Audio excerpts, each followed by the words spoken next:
With that hat too. I know that. Amazing. It's like the hat works on anybody, really. It's very versatile. Kind of want to just Photoshop it on my own face and see what happens. Please do it. Oh shit! How now? Do we know anybody who makes hats? That is not in my skill set, sadly. I mean, we found that on the internet. I'm pretty sure it's like literally for sale. You know. Oh my god! You've seen enough RuPaul that you can use the hot gun on pretty much anything. Yeah, that's true. That's true.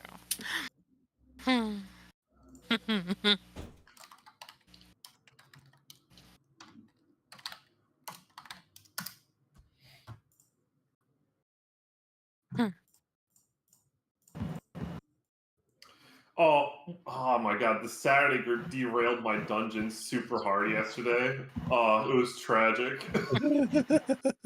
Me too. Oh gosh, I like to make a variety of different bosses. I don't like all my bosses to be like, oh, it's just a damage button that you just have to sit there and whack for 5 turns and then it just ends, you know? Those can be fun sometimes, but like I like to spice it up a little bit, you know? So I was like, oh, I want to make this boss like very elusive, right? A lot of their skills and spells they use are how they get away, how they sneak away, etc. Right? Oh, this will be fun. I can't wait to see what happens. They never got to sneak away once. Oh yeah. Oh. I know. They had a brilliant idea. I don't know how I didn't think of this, right? But Steve's character just walks up and goes, all right, I'm going to grapple them. Rolls a 26 on athletics, and it's just, do they beat it? Like, they literally can't. They literally can't. And then they were just like, all right, well, we don't want them to get away, and we're in a narrow hallway, so let's use our bodies to block them from leaving. I was like, oh no, wait, this wasn't supposed to happen. You can't do that. But they did, and then they killed it, and they effectively ended the dungeon a session earlier than I expected, so. Man, I fucking love this game. That's the D&D way. Yeah. It just never goes as you expect. I know I've met like some other DMs that are like, oh, I get really upset when my players do XYZ and completely derail my plans. And I go, honestly, I think that's the most fun part. Oh yeah. Like I never get tired of just the moment of panic I have. The moment is just, hey, okay, I used to spell magic. I just go, fuck. Yeah. Yeah, I guess you can.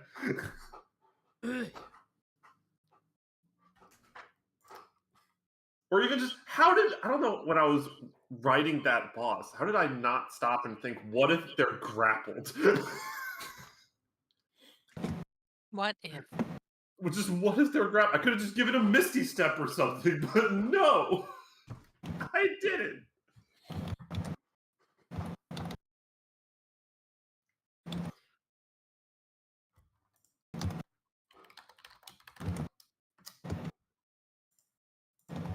And then as they were about to get away, and then the wizard character, Jay's character, goes, "Oh, I'm gonna vortex warp them back," and I go, "Oh no, let them get away!" And then they boxed him in, and then just started beating the shit out of him. Yeah, what I missed, I stepped away for a minute. Oh no, I was just saying that the character that boss was also about to like snake away, about to sneak, until the wizard went, "Oh, vortex warp, get back here!" I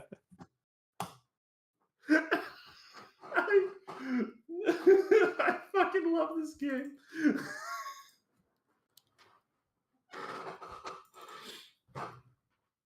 Oh, just got every concentration and constitution saving throw I needed that boss to make. It just failed. And then I was like, oh, but they have a lot of health, so they can still get away. And then Ryan's character just casually went, I'm going to upcast Chromatic Orb. That's crit. It dealt like half of the boss's damage on one spell. Not damage, half of their health on one spell. So I love this game. It's great. All right. I'm trying to think. Is there anything I need to talk about at the start of the session? Oh, one tiny thing.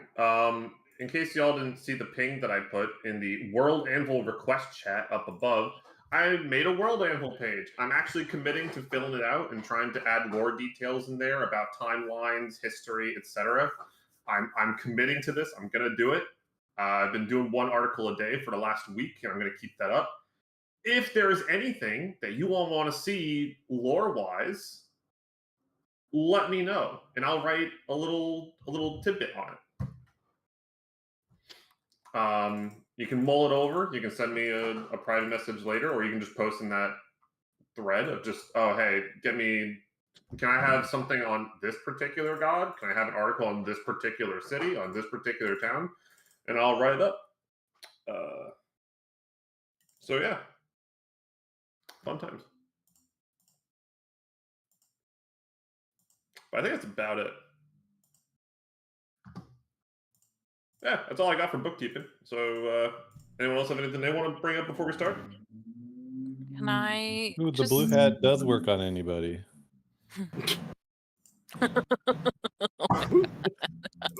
Get out of here! Amazing. Oh, the dog! It's my familiar. Oh my god. Amazing. It's amazing. I can't. Oh dear. It's Oh a god, that's funny. Should I make a party portrait with a blue hat for everybody? Oh god. All right. But yeah, anything else that you want to bring up? Any upcoming events that people need to call out sick for? Let me check. I should be okay, but I do have some stuff coming up. Where's the calendar? Okay. The next game is the 24th, and then the next game is the 8th. I will tell you. Okay. Yeah, I can do that. Yeah. Yeah. I will tell you that, heads up, I am going to be on vacation in December over the holidays. So the game end of December, literally New Year's Eve, I can't do. You know what's funny, Alan? I literally was just like scrolling forward on my calendar and I was like, maybe it's too early to say this, but like New Year's Eve is probably not a good time for us to play. And I was like, oh, it's December. I won't say anything. So it's funny that you just said that. Yeah, but I mean, like, it's whatever. If anything, if anyone knows of anything that's going to come up, right? If you know that you can't do it, then it's nice to just say it, right? Yeah. To just say, oh, hey, obvious. I'm not sure if it's obvious, but New Year's Eve, that's a no-go or something. Or even if it's like, oh, hey, my birthday is February 29th, and we're going to be playing that day, so can't do it. Sorry. It's like, oh, okay, that's fine. Extra this special. is 2024 is actually a leap year, so the 29th is actually there. Ooh, okay. We do play my birthday weekend in 2024, but that is a-okay. I don't think we have any. It's not on my birthday, so we'll be fine. Yeah. Fun fact: we are playing on my birthday this year. Ooh. Are you gonna tell us when that is, or is it a secret still? No, it's a secret. Oh, that's fair. It's not actually a secret. I've mentioned it before. It's November 5th. Yeah, I was going to say, there's only 6 more sessions. We just need to say happy birthday every time. It's Guy Fawkes Day. I don't need any birthday wishes. I already got a lovely gift from with the cross stitch. That's all I could ever possibly ask for. It's a gift to all of us that exists at all. I just I think that's true. That's a hoot. Oh, also, Laura, I finished that cross stitch pattern. I'll send you a picture later. But Oh, yay! Do you know? Okay, now again, I don't know how old we all are here, but somebody posted one in one of my little cross stitch groups. And does anybody remember? Like, it was like one of the first computer games, like on a computer that I remember. Not like ye olden, but it was that little like ski game. And Be then you could only free. ski so far, and then the Yeti would come and eat you. oh yeah. Somebody made a cross stitch of that, and it was like it's very similar to like what you did. Like it's just very like easy to convert into something like that. And I was like, this is so cute. Why are these Is it so cute? is it of the Yeti itself? Yeah, like it's just like it looks That's like a so funny. screenshot of the game. So some of the like the little skiers getting eaten by the Yeti, and it just Oh man. it just was like I was like, oh my god, I forgot that existed. And anyway, Man, I haven't thought about ski free in right? so long. We all just lost the game. It's fine. Yeah. I was just like, damn, what a memory. That was one of the games that was bundled with Windows 95. That's why everybody Yeah. had it. Yeah. Classic. And some sort of ball game where you would anyway, not important. So Basically sorry. basically that Is that pinball. true? Can you actually press F to go faster? I Right? don't know. But somebody This guy has also never lied to me in said the past. you could never win it. Like you could avoid the Yeti like once or twice, but he would always get you. Like that was always the end of the game. Oh, okay. I was like, I don't know. Man, that's funny. All right. Well, thank you for reminding me of ski free. I You are appreciate that. welcome. But also I would love to see your cross stitch when you're finished and ready to share. Yeah. I felt so bad because the person who was holding the workshop at work, because I was vibing. I was it because it is a very chill hobby where you're just Oh yeah. doing a thing and time just kind of passes. So she walks up to me and then she just, Alan, you look very content. And I'm just like, yo, I'm just vibing. Yep. I'm good.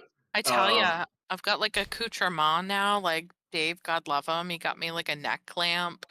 So like I have this like lamp that I wear around my neck that has like degrees of like brightness for when I want to stitch when it's like not super bright. And I just listen, it's a whole hobby, and I love to stitch and like watch something. So I'll watch like horror movies or something, or I like 90 Day. I love trash TV, so I will put that on because you don't really need to watch it. You can just listen to it and Yeah. away you go, or like a podcast or something.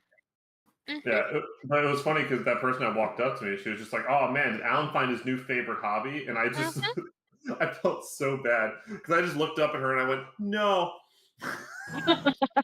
This is no.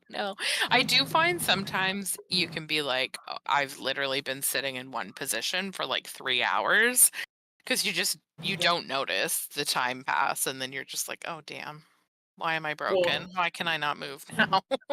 well, it's one of those things where I have a lot of hobbies, right? I'm not in the market for another one right now. It was a fun experience. I'm glad they ran Yeah. the little workshop so I could at least try it, right? But I'm not in the market for another hobby. I have like 6, okay? I don't need another one. I'm fine. That's fair. But That's thank very you for fair. running the workshop. This was a lovely time. You guys brought donuts. They were wonderful. And I'm glad I had the experience of making a cute little dinosaur jumping over cactuses. It's also a very good choice. Like I say, anything like that translates so well to Yeah. cross stitch. It's so fun. All right. Other than that, I guess we can just go straight into the game. Log in the Roll20. Yeah, please get into Roll20. That is indeed how we play the game. No. No. Don't hate the player, hate the game.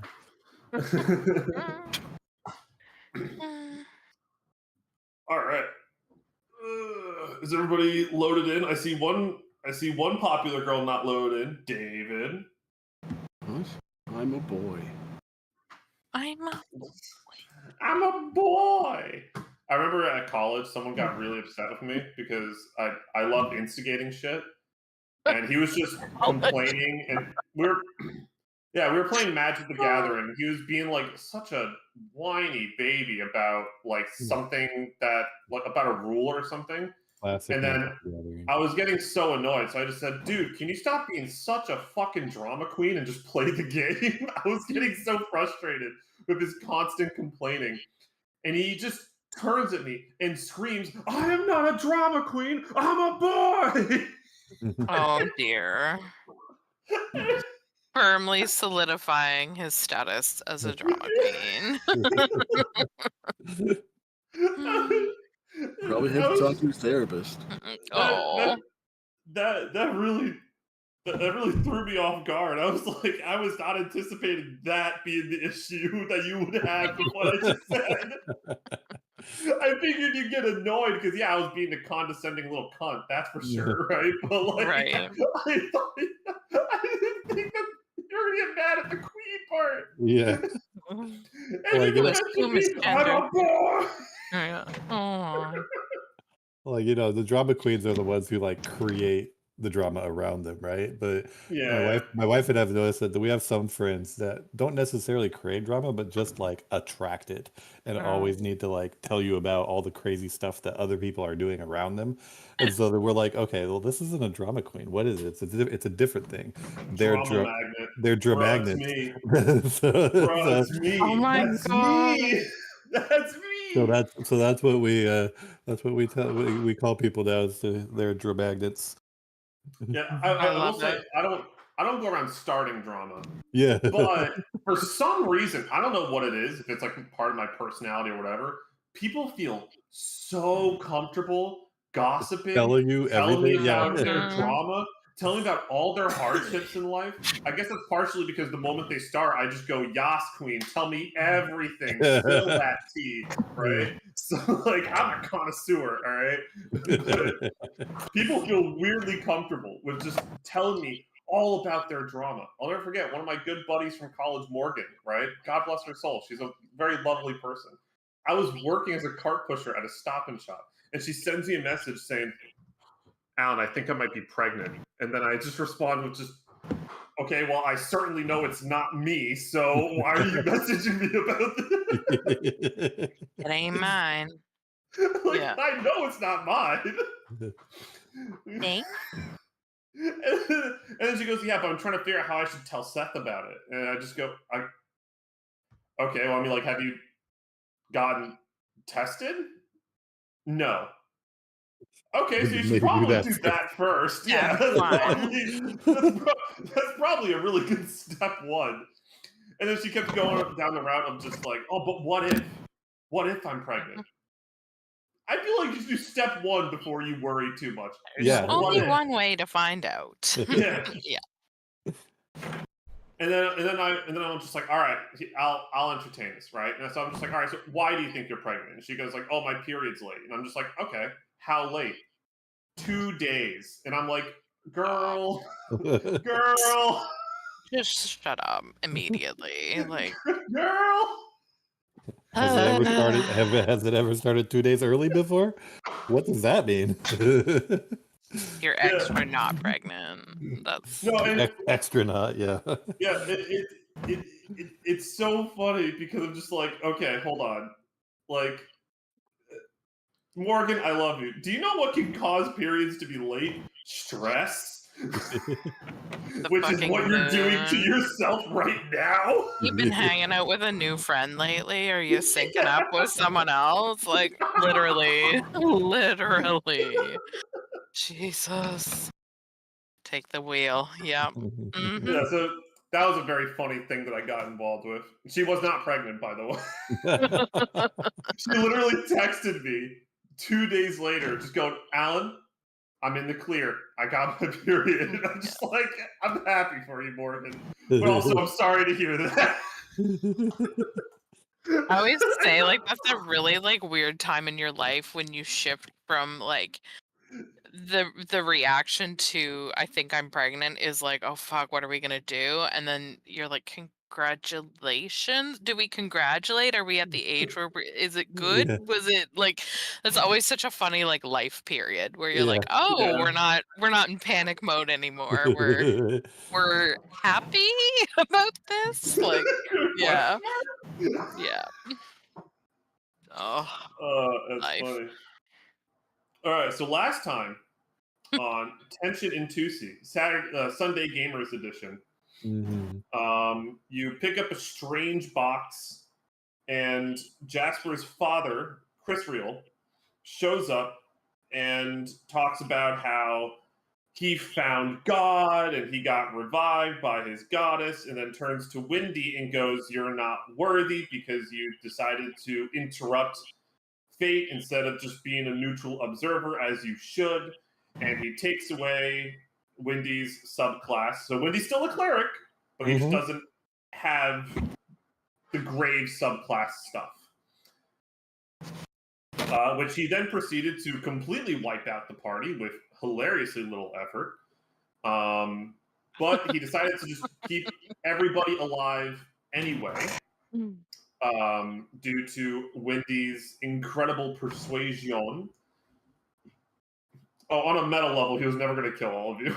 He was only going to kill one of you in particular. I'll let He you just figure out who you think that was going to be. accidentally was going to kill all of us. Very unintentional killing. So it's okay.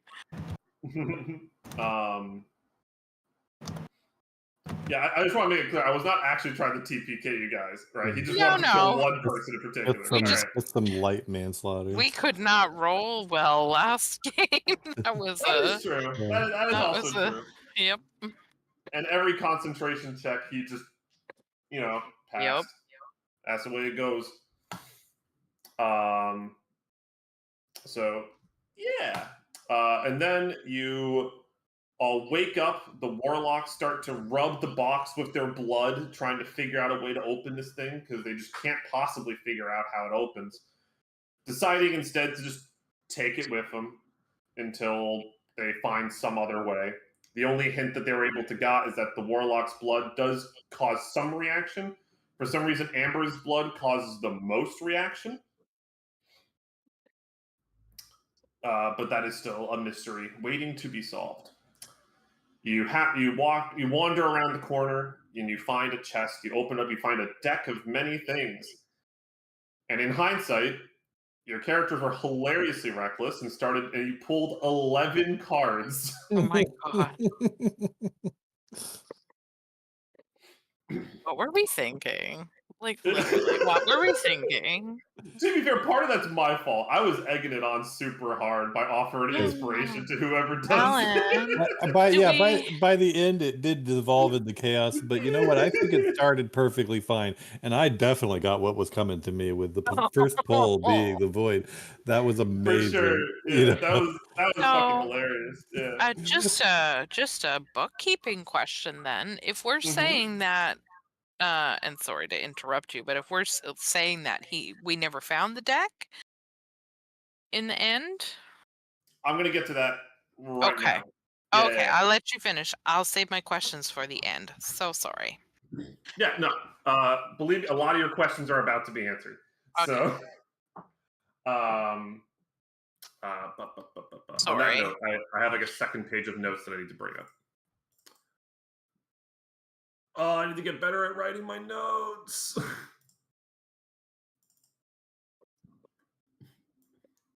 I have a bunch of notepad files that are just different notes, and some of the names I have for notes are incredible, which are notes maybe, notes for D&D, notes wow, D&D notes. You know, you might want to start trying to use like Google Keep or something and tag them with the appropriate topics. Or use OneNote. That's what I do. Oh Well, no, I mean, come on. Alan's Yeah. a Google guy, so that's why I was suggesting Keep. Yeah. Nah. So I See, actually Google. organized. Yeah. So I do have everything organized on Google Drive specifically, right? So after I'm done taking notes, I will spend like an hour after a session and translate a lot of those notes into like Google Docs, right, and put them in their appropriate locations. I just don't delete the notepad files, and I'm afraid to just start mass deleting because it's like, oh, but what if there's something in there I didn't translate? Why not create the notepad files in a synced folder that syncs to Google Drive, and then you don't have to do either thing? Nonsense. Yeah. Shush you. Don't put your logic here.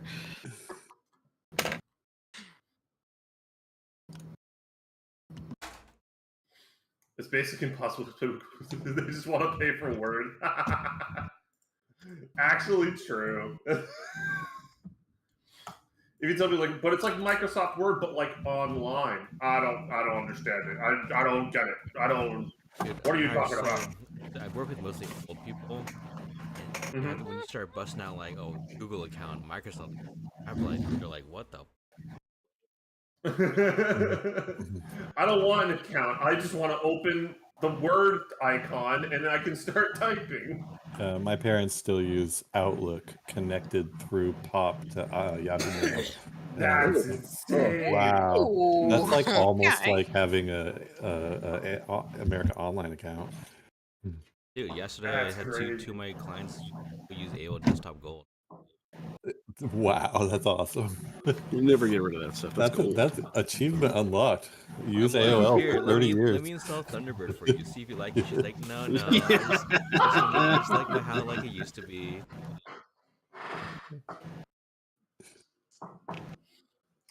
Damn, that's crazy. I used to support CompuServe back in the day, eh? Oh man, I used to have CompuServe. I got bought up by AOL, and it's like all downhill. Damn. I didn't even know they were bought by AOL. When was that? You would.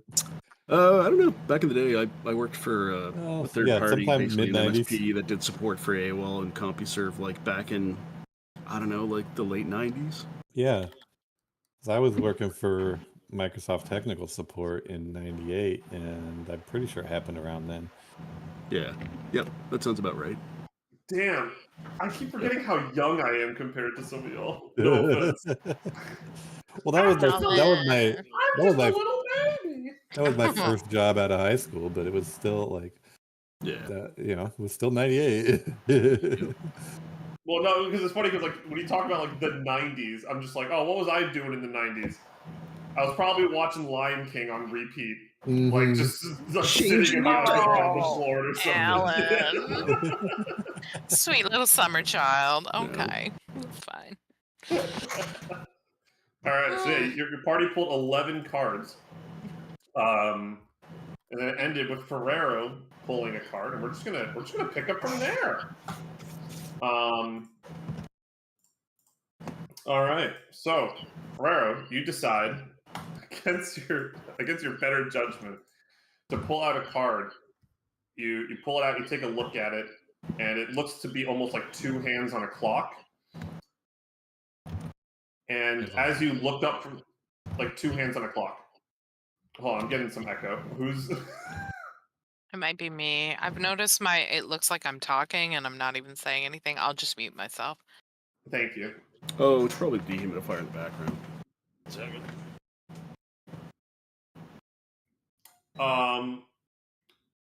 How big is it? Well, it just looks like hands on a clock on the card, is what I'm saying. I mean, it's about the size of the card, yeah. I'm not sure what you're asking.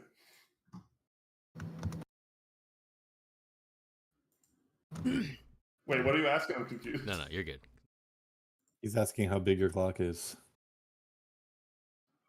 No, it's just it. No, hold on. No, sorry. The image is just hands on a clock, just on like the card.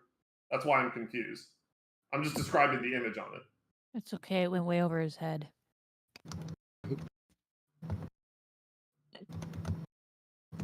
Oh, shut the fuck up! There we go.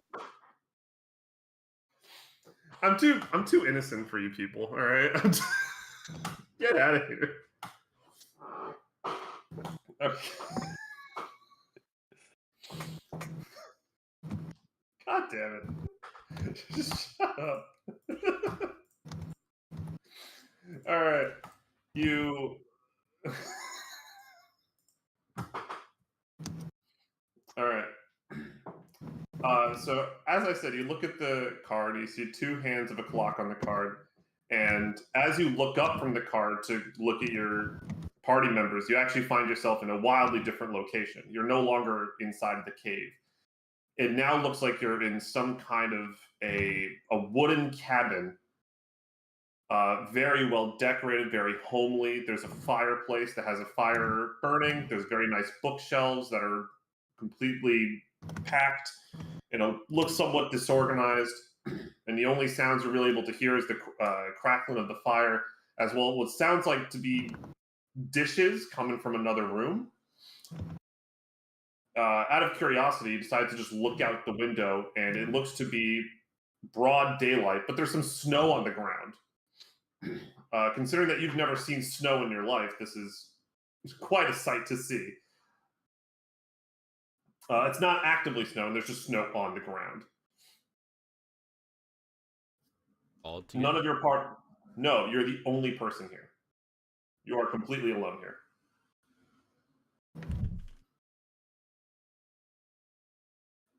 After a few seconds, from the other room comes out an Eladrin elf, who is actually a hollow. For those who may not remember, the hollows are people that have like weird empty eyes that just have like nothing but void blackness behind it. But she is an Eladrin elf. She'll come out with like a little platter and a couple of cups of tea, and then she'll kind of go, Ferrero, right on time. Take a seat. And she'll gesture to the fireplace, where there's two chairs sitting kind of pointed across each other.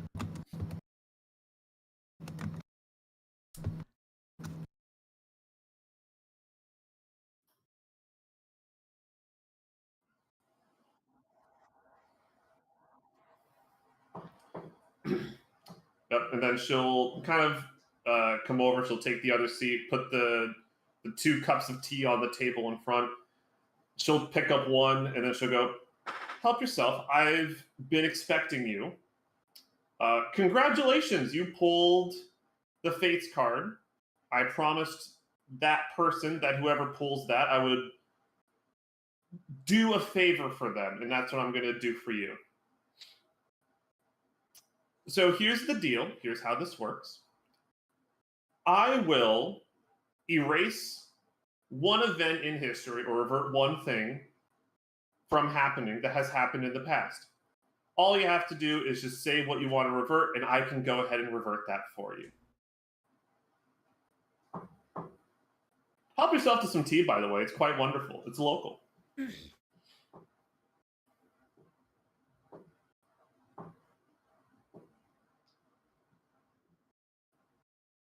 I mean, after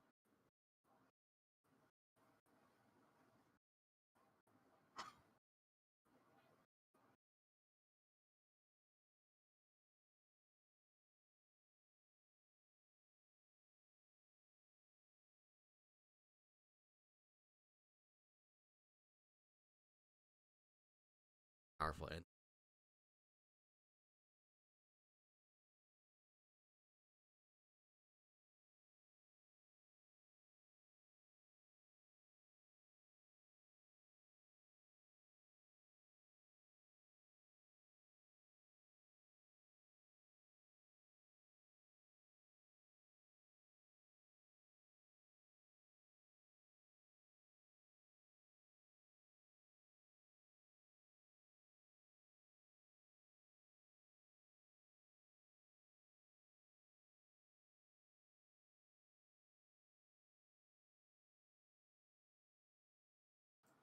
Are you saying a lot of this out loud, or are you just thinking about this to yourself? I mean, I'm just kind of just happy to. Mm-hmm. So what are you telling the woman in front of you? Yeah, I mean, even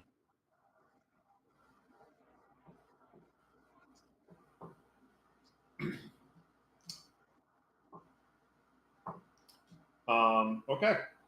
She'll kind of hear you say that, and she'll kind of get almost like a worried expression on her face, and she'll kind of put the tea back on the table in front of her. She'll get up, and then she'll kind of start wandering towards the bookshelf, and then she'll kind of start picking out random books, peering through them as if she's kind of looking for some type of information or details. And then after a few minutes of this, she'll kind of come back and sit in her chair, and then she'll say, I might be able to make it so the deck was never there. I don't think I would be able to save your friend.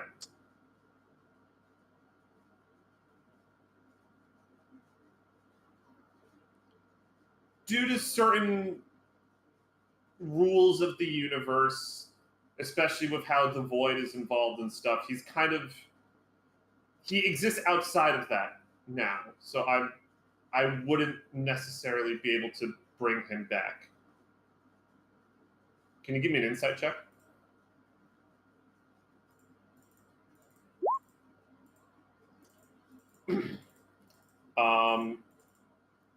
So as she says this, you do notice a slight smirk on her face as she says it, but that very quickly fades. And now she's back to like a very serious looking face.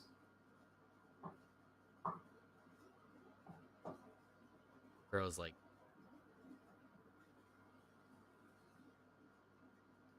and then when you say that, she'll just like kind of burst into laughter and go, couldn't hold it. Sorry. Of course I could bring it back. Listen, obviously I saw you come and I knew what you were going to request. I would have known if it was possible or not. Of course I could bring it back. I was just trying to pull your chain a little bit, but you saw right through me. Sorry. Okay. All right. Yeah, I can fix that for you. I got it. And then she'll kind of get back up again and go towards back towards the bookshelf, and then she'll kind of go, but I just need to clarify certain details. She opens up kind of like a little portal into the void in front of her, reaches into it, and pulls out a book. The book says The Script of Ferrero Rocher, Part 7. At which she opens it up, she's looking through it, she's reading it, and then she will go, this is the reality where your village was destroyed, correct?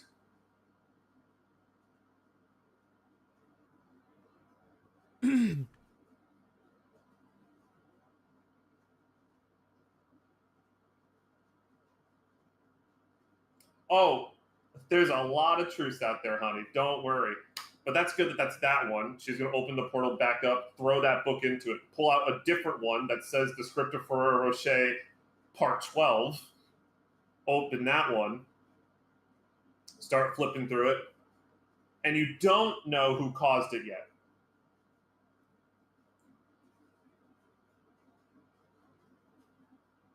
Perfect. All right, I know what we can do.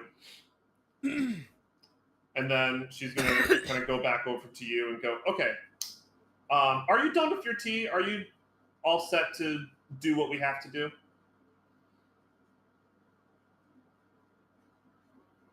Okay, so there's a few details that you need to understand about how time works and fate, etc. I can't just erase the deck of many things from the cave. It doesn't quite work like that. Everything has to have some kind of cause and effect that will have rippling consequences throughout the entire world. So I can't just make it so it was never there. I have to make it so it either never showed up or that it was removed by somebody else. Does that make sense? Okay. So that being said, there's still going to be some consequences. Some you might be very much a fan of, and some you might not be a fan of.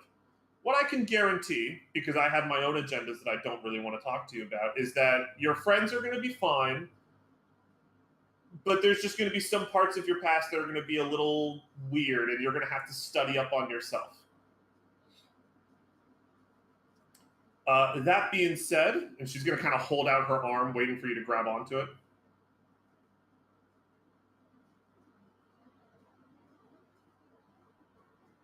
All right, and then suddenly you're teleported away from this cabin in the middle of a snowy plain, and now you're just completely surrounded by darkness. You can see her into the Ferrero-verse.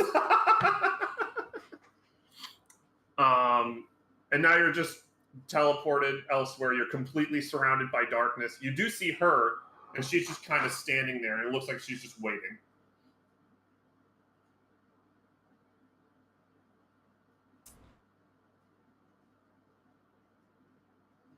Oh, she's just standing there, so I guess you'll stand there for a little bit.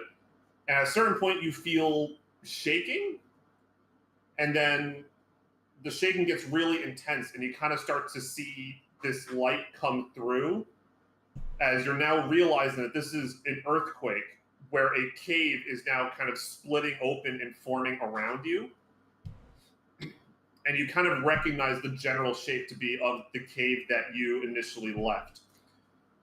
And then eventually some water starts to kind of go through the cracks, and it starts to kind of widen out the cave a little bit more due to erosion, but this is all happening very, very fast, right? So you barely even see the water flow in itself. You just know that it is there, and it's kind of widening up the passages of the cave. This happens for a little bit more, and then suddenly from kind of the entrance of the cave, you see like this really bright light, and the water just very quickly evaporates. And then sand starts to blow into the cave and starts to cover a lot of the ground and stuff like that. And at one point, she'll hold up her hand and goes, okay, so this is a good spot to stop. Or at least go to normal speed, because my good friend should be showing up. She takes out a little pocket watch right about now. And then, so you are currently in this kind of location of the cave, but I am going to just separate you out a little bit. And I'm going to move all you to the GM layer. If you can't see, my apologies. Yeah, it's all dark now. Yeah, hold on. Wait, I just realized that the dynamic lighting was on, so let me bring it back. Just just move somewhere else. Get over. All right. And then from down here, you see this human woman that looks probably about, if you had to guess, probably somewhere in her mid-60s, kind of walk in with what looks to be a large standing mirror and the chest that the deck was in initially. And then the woman who brought you here will point to her and go, and that's the person responsible for leaving the cave here. She wanted to leave it here because she did not want it to be found. And let's say through other events I had to manipulate, I managed to convince her to leave that mirror here too. You'll get to see what that's for in a second.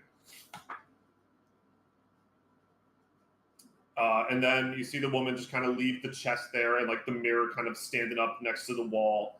And she'll kind of like kick some sand over it and stuff like that to try to bury it. And then she'll leave the cave entirely. And after that, once that woman leaves the cave, the woman that brought you here will then turn to you and go, okay, so there's certain details about your life that have changed. I need you to take notes, and I need you to pay attention because a lot has happened, all right? All right, number one, Kyre doesn't exist. Detective Kyre, the greatest detective of all time. What? Okay, at least what I should say, sorry. You don't know who Kyre is. I'll say that much. I'm not going to say he doesn't exist. I'm just going to say you don't know who he is, and your party does not know who he is. All right? So that's part one. Part two, this part's going to be very shocking. I might need you to sit down. Your village is actually still alive.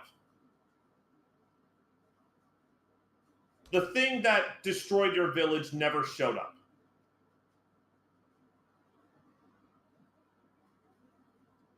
And that's going to lead me to the next thing that I need you to see. And then after some time, she will kind of wave her hands again, and time will speed up again. You see sand kind of shift around due to the winds that are kind of howling through the caves. And then at a certain point, she'll stop it again, making it normal speed. And then the spot where the mirror in particular was buried, you see like the sand start to kind of shift above it. And it's kind of moving about a little bit, and you see like this humanoid figure kind of crawling out from the sand and pulling themselves out of the mirror. They are like a cloaked, hooded person. You can't really quite see what they look like. But one of the first things that they do is that they see the chest and they kind of reach forward and open it up. They look inside, and then they kind of pull out the deck of many things. And then the woman who brought you here will go, watch this. This is going to be fun. She kind of reaches her hands in front of her, and she kind of looks like she's ripping open kind of like a fabric in time, or a fabric in a space in front of her. You see the space in front of her kind of ripple almost like curtains as she kind of steps past it, and it snaps shut behind her. And she will greet the person at the chest, saying, hello. The hooded person now suddenly whips around, and you now see underneath the hood is you. Or at least someone that looks exactly like you.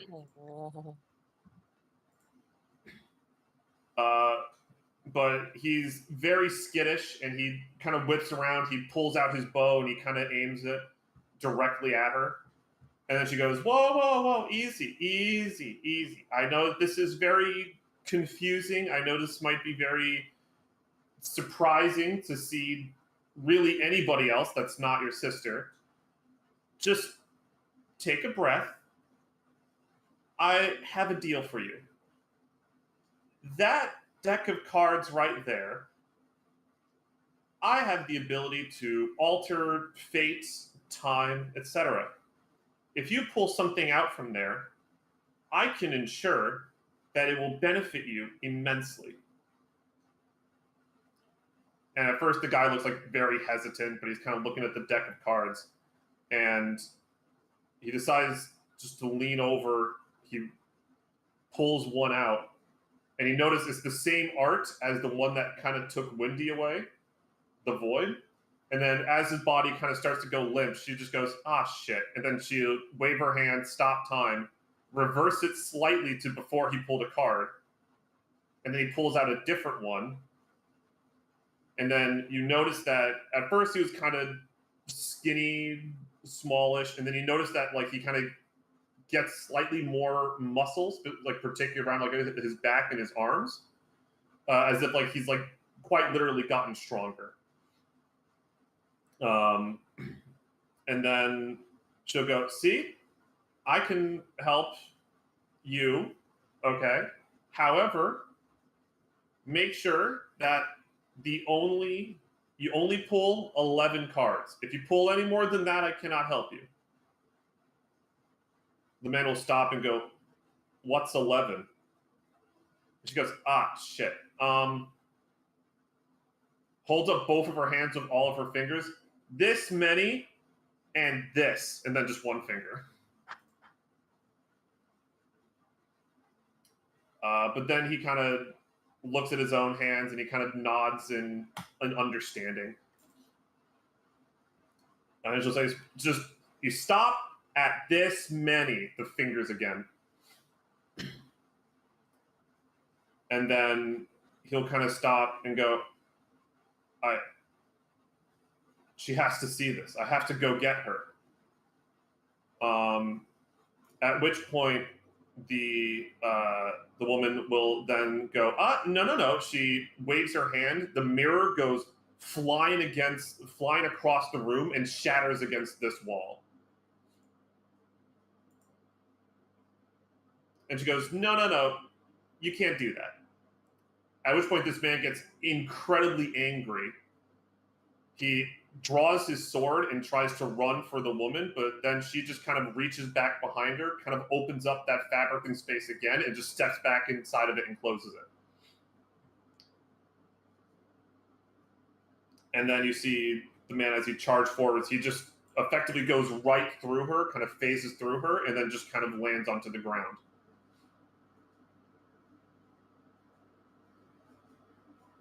The woman will walk back over next to you, and then... Oh, sorry, I just got a call. I had to ignore that. Okay. And then you see the confused man just kind of get up. He just looks around confused, and he'll just pick up the deck, and he's just going to walk out.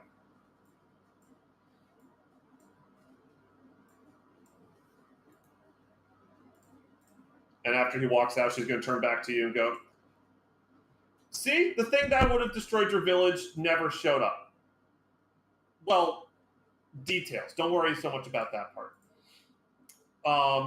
What are other things here? Yes. So, yeah, like I said, your village is still alive, and so is your family. You promised to visit them next month, so make sure you do that. I know it's probably going to be very tricky for you to meet them, considering that the last time you saw them, that they were dead, et cetera, et cetera. What else is there? What else is there? Oh, yeah, so the whole reason you joined... Oh, by the way, do you have any questions about that? You probably have a lot of questions.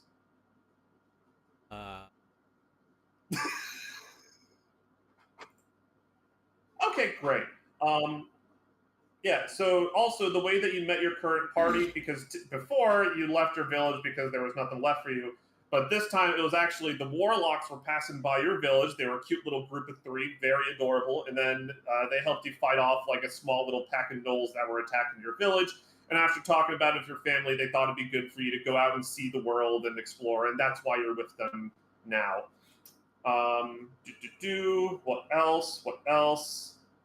Fildy's favorite color is orange now. It's no longer green. What is there? Oh, you had sex with a dragon.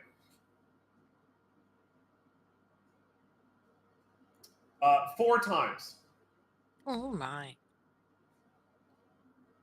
No, spread out. That'd be impressive if it was one day. I'm gonna Same be dragon, though? Same dragon. The same dragon every time. And also, with that dragon, you have... Oh, no, you shouldn't know that yet. Sorry, never mind. What else? Oh, this one's crazy, because you're probably wondering if Kyre didn't bring you here, why are you here at all? When you kind of go back with your friends, Skippy's going to be there. Your good friend Skippy. He's a wizard now. A very weak one, mind you. But essentially what happened was that he started to get some of his memories back, and he remembered that the secret to his memories might be somewhere in the Black Desert or something, and that's why now you're here. Good? That's really all I have for right now. Any questions?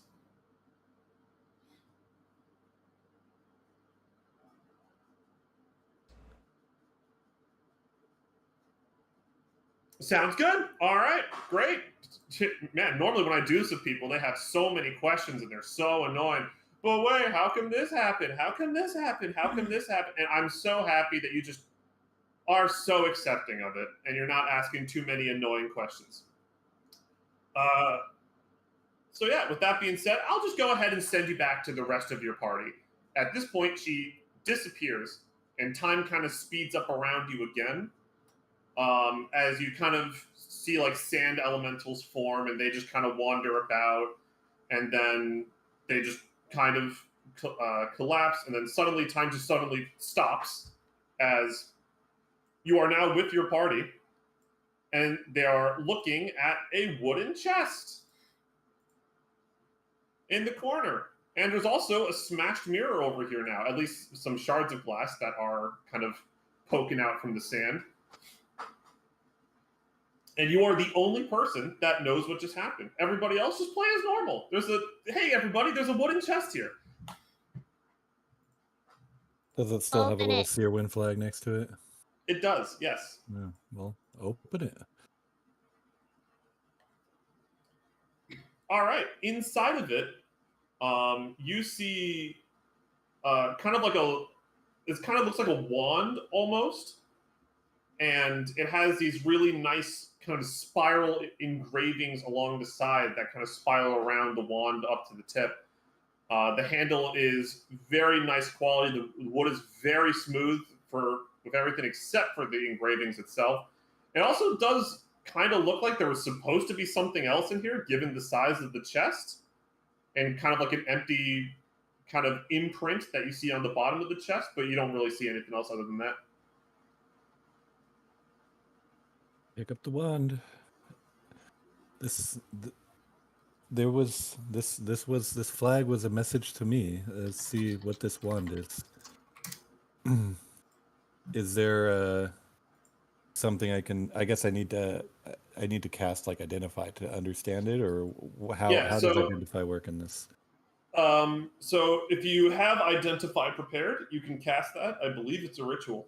But also there is another rule that makes it if you just spend an hour just looking at the item and just examine it, you can just figure out what it is. Okay, I think I will do that. I don't have identify prepared. I don't even know if I have access to it. I think clerics do generally have access to identify, but obviously you have to prepare it. So yeah.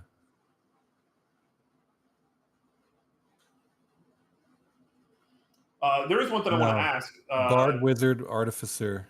Oh, knowledge domain and forge domain have it, but no.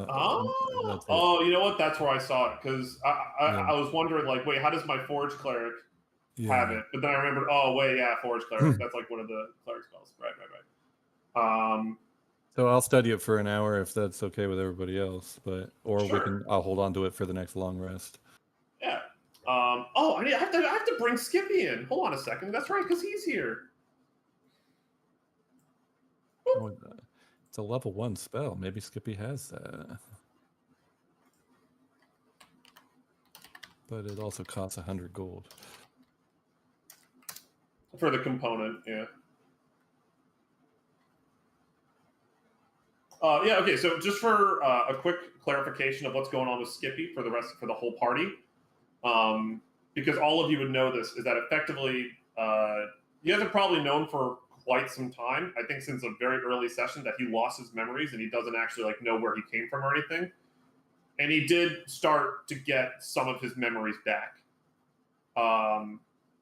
And he remembers some very basic wizard spells. I'm talking he remembers like magic missile and firebolt. Okay. That's like all he can really remember. He's not a full-blown wizard. He just kind of remembers how to cast those. He's still probably not a character you want to bring into combat because he has very few hit points. So generally he like stays super far back and will only like poke out and just do like firebolt, hide. Mm-hmm. Because he's still not like super fit for combat, and also as part of his personality that he doesn't like violence, so he tends to sit out either way. Okay.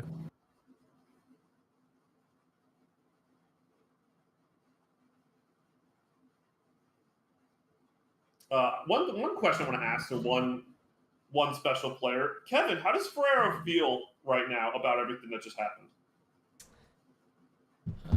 Kind of a lot.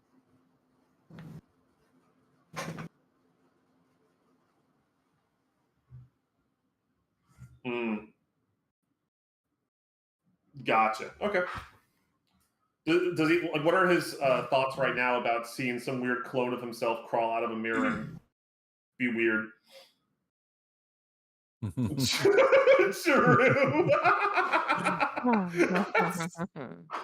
True. Okay, that's true.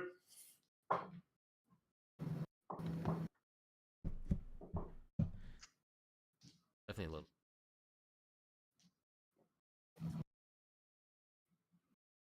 Does he have any thoughts on how the copy of himself referred to his sister?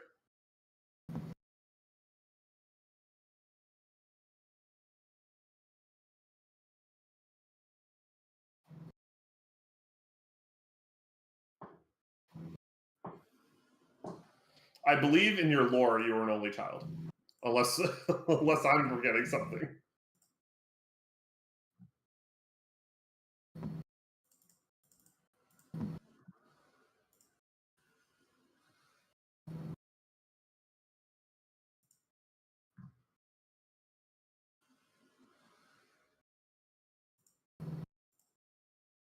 All right, cool. Well, other than that, are you guys going to allow Wendy to just sit there and look at the wand for an hour? Yeah. Okay. Now you see, even though one of our players got rid of the deck of many things, I knew that this group would still want something chaotic, but maybe not game breaking. Wendy, what you picked up out of the chest is a Wand of Wonder. I stepped away for a minute. I'm sorry. Oh, yeah. You identified it. It's a Wand of Wonder. Nice. For those Okay. who do not know about how the Wand of Wonder works, it has 7 charges, and when you use it, it's literally just random spell. Is you it roll a d100, random spell. Is it something that can only be used by a wizard or an arcane spellcaster or anything? It says spellcaster. Okay, so any spellcaster can use it. And the randomness is a set chart for Wand of Wonder. It's not based on my Correct. spell list or anything. Okay. Correct, and the spell save DC is constant with the wand. Yep. Okay. Well, chaos for chaos hobos. You said there's 7 charges? It starts with 7 charges. It regains 1d6 plus wand charges every day. Oh, that's cool. It also does have the effect, just to let you know, right? It has that effect that if you use the last charge, you roll a d20, and if it's a 1, you just lose the wand. Mm-hmm. So yeah. All right. Well, any of us can use this other than Pharaoh. Who do you think? It does require attunement. Yeah. Oh, so once whoever attunes will then be the one to keep it for a while. We can't just hand it around. Okay. Yeah, you can use like a long rest or something to like pass the wand on to another person, but you can't do anything like in combat, like throw the wand between each other, and do stuff, which would be pretty funny. So it's a matter of who wants the chaos wand. Yeah. I'll take it. If no one's going to step up. Yeah, I mean, I already have an attuned item, so I don't want to hog them all. Isn't that David? Yeah. Shit. I'm fine handing it to Jasper. Anybody else have a opinion? I'm fine with that. Okay. Do I get was it a cloak or something that I lost? Yeah. Sorry, we have to talk about some reversions that occur as a result of the deck. Sorry. I was thinking I already have one, and then I was like, wait, I don't already have a magic item, but do I? So, okay. Yeah. Yeah. So Amber, you got a curse that does -2 to all your saving throws. That is undo, so you do not have that anymore. And Indigo got the Talons, which destroys all magic items. I think you had a potion of healing and something else. I feel like it was a cloak or something. I thought it was just a potion of healing. Was there something else? I think there was one other thing. Was it like a potion of fire resistance or something? Oh yeah, for when we came in here. Yep. Yeah, I think it was just a potion of healing and a potion of fire resistance. Yeah. Okay. I don't think you got a cloak. I can't recall a cloak. I think I'm mixing up games. Healing. And what did we say? Fire resistance? It was a potion of fire resistance. Yep. My question that I had rudely interrupted you about before was about the inspiration. Because we got inspiration for pulling extra cards, but if we haven't pulled cards, okay. I was like, I'm just curious, but okay, please continue. You can keep it because that was still funny. I still appreciate it. Yeah, if I gave you inspiration for pulling a card, you get to keep it. Other obvious things like the throne. Jasper doesn't have a small keep anymore.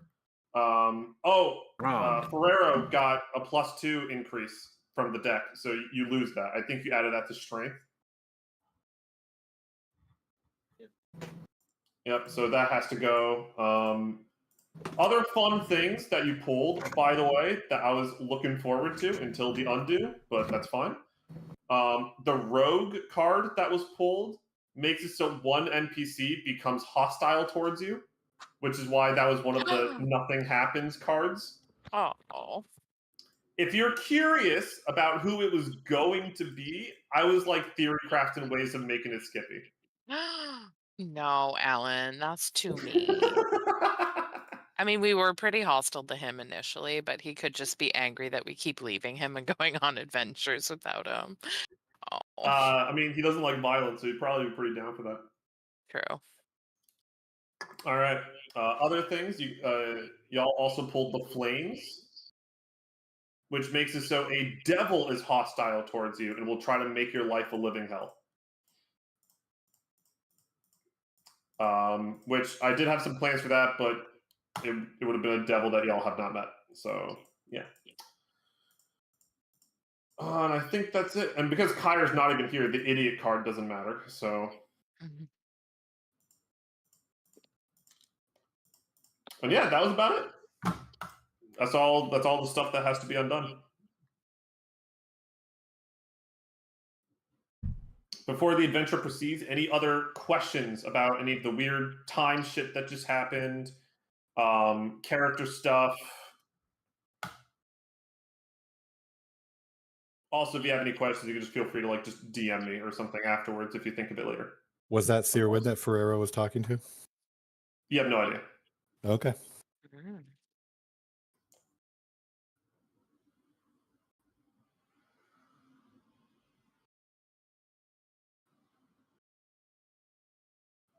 Because Ferrero never asked for a name or anything, right? Ferrero was just passive, didn't really ask many questions. All Ferrero knows is that there was an Eladrin hollow elf that did some weird time shenanigans, and now he's here.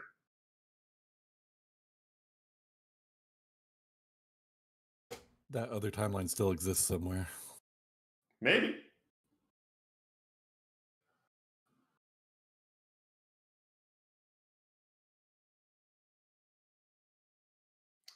All right, but with that, you're free. What do y'all want to do?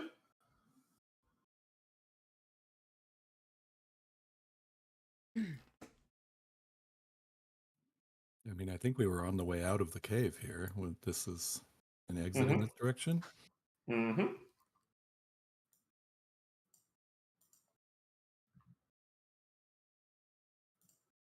Does Jasper want to attune to the wand before we continue, or?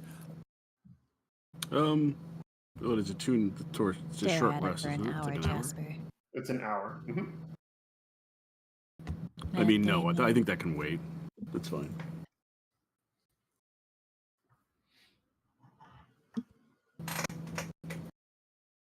I can just imagine him in the corner just staring at a stick in his hand, just going, mad. That's been pretty much par for the course for the last 2 sessions, so. Not that different than what you guys were. You guys are effectively attuned to that chest with the amount of time you spent looking at it. Your story. It is an extension of the warlock. Oh man, I love that. A lot.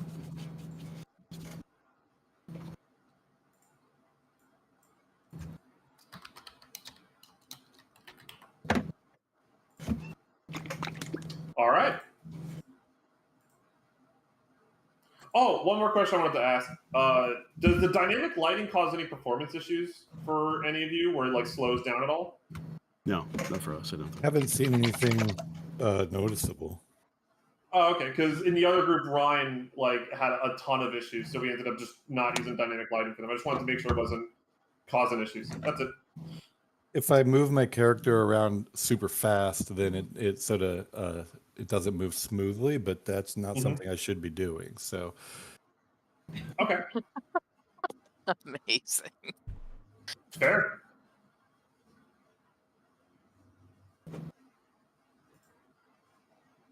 All right, so you leaving the cave?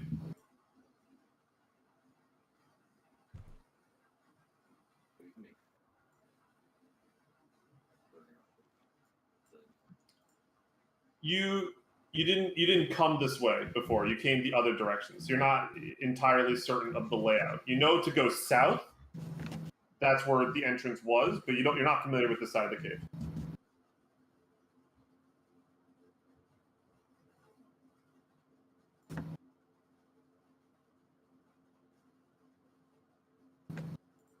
Where did Amber go? Oh, hello.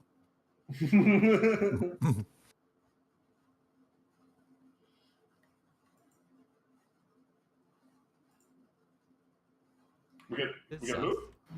It's south, yes. This way.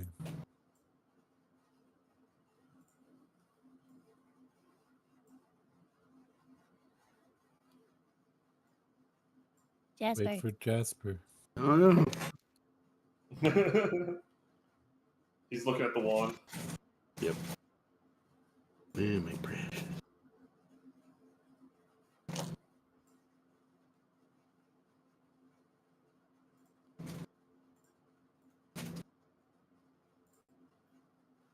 Something over here? I found another box. Oh. Oh, treasure!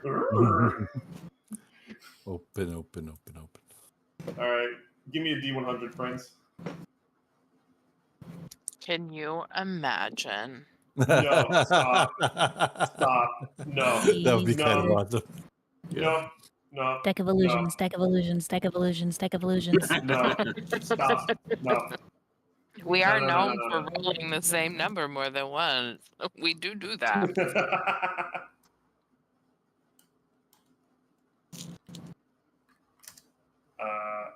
Okay, this is a fun one.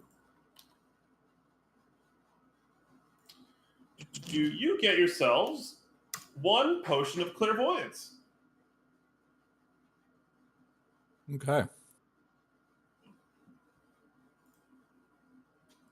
Just for those who do not remember, clairvoyance is a spell that you can effectively just observe a location that you've been to before, right? You just kind of make an imaginary invisible eye, and you can see through it. It just has to be an area that you are familiar with.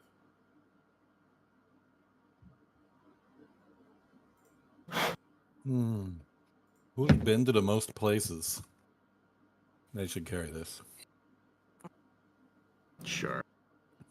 Typically, this is a Skippy? spell that can be cast by bards, clerics, sorcerers, and wizards. But if you have the potion, you don't need to be that class. But that's just Right, typically who has access to the spells. But if you have to have visited the observation point in the past. So Correct. Yep, it has to be a point that you're familiar with.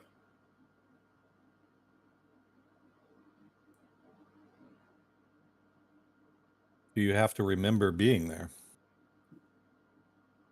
I would say yes. Oh, okay. Yeah. I was like, this would be really powerful for Skippy. Maybe. You still don't know what Skippy's deal is, so. No, but if you don't have to remember being there, then that would have been awesome. I guess I'll hold on to it. Unless somebody else has a need. Nope. Not here. I'm a little intrigued by it, but you hang on to it for now, and then maybe if we. Yeah. Yeah, clairvoyance is a very, very good spell. Not as good as its big brother scrying, but still very good.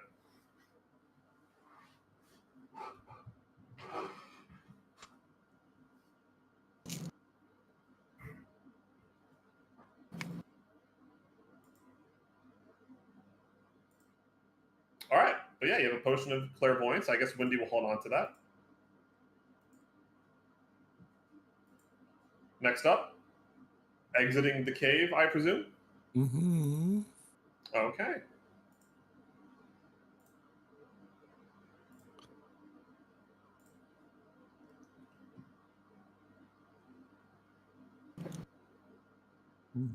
Back in a big room. Oh, Jasper's already outside. I found a beach. It's not a beach. You're back in the desert. What up, beaches?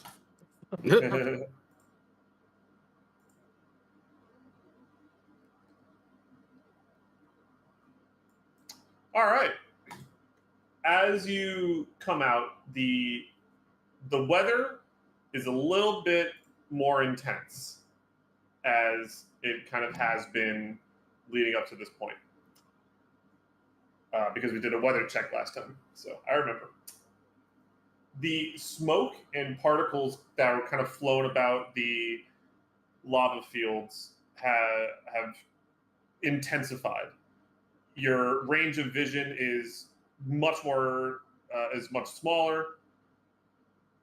Essentially, everything that's beyond like 30 feet from you is considered to be heavily obscured.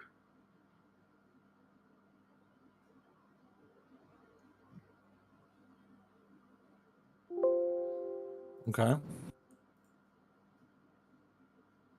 Neat. Very neat. And everything outside of 15 feet is considered to be lightly obscured.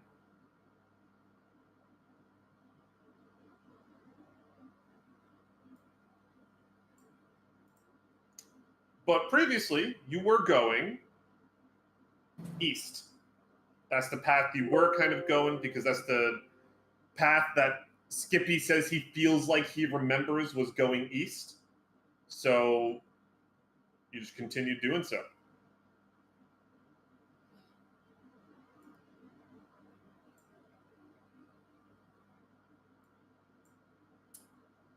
Can I get perception checks with disadvantage from everybody? Everybody. Alan, I just wanted to I don't seem to have a bar of health and stuff. Oh, I see it. Maybe Can you? refresh your roll 20. Oh, maybe that's what's going on. I'm like, I can see the numbers like if I click on myself, but I don't. We will reload. And I'm sorry, a perception check? A perception check with disadvantage.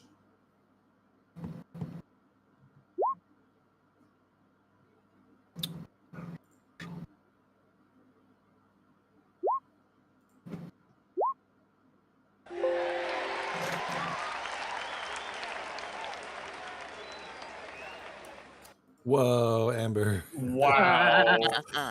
Yeah, you did, girl. Oh, yeah, now I can see my bar. I can see everything. I'm used to the darkness. I'm used to the darkness. I was born in it. You merely adopted the darkness. I was born in it.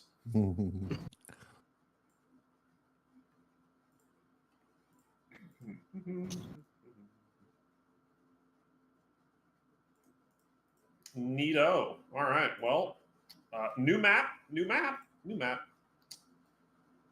Dragon in your token. Dragon in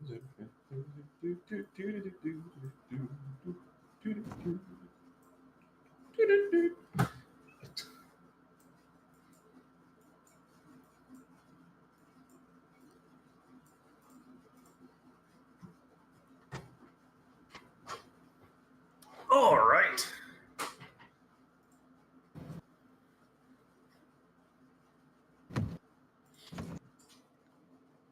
All right. So, given the terrible vision, none of you are really able to see anything except for Amber. You're kind of walking through some of the smoke. You find a river of lava, and Skippy kind of advises going, kind of walking along the north side of the river. And I forgot to bring in Skippy. Cool. And as you're kind of walking along the north side of the river, you start to hear something beyond the edge of your vision. It kind of sounds like some large masses moving along the sands. and you catch a brief glimpse about probably like 30, 40 feet out. The heavy particles cleared barely enough for you to see what looks almost to be like a giant snake. Can I get everyone to roll for initiative?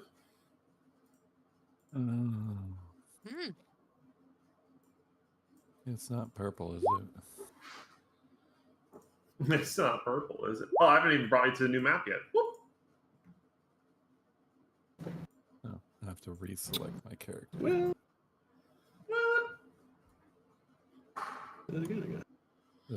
This whole orange thing is a giant snake, right? What? No, this is the lava river. This is the lava river.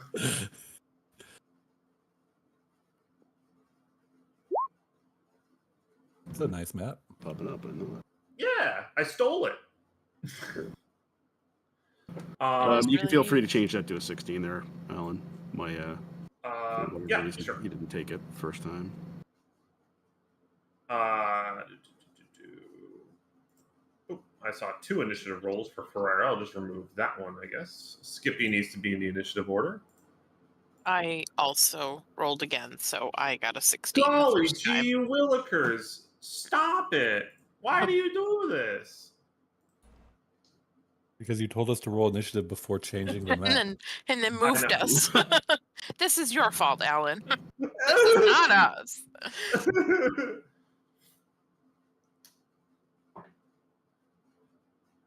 Look I'm at sure what we'll you survive did. it. All right. We Amber, don't have a good track record on that lately. No, that's true.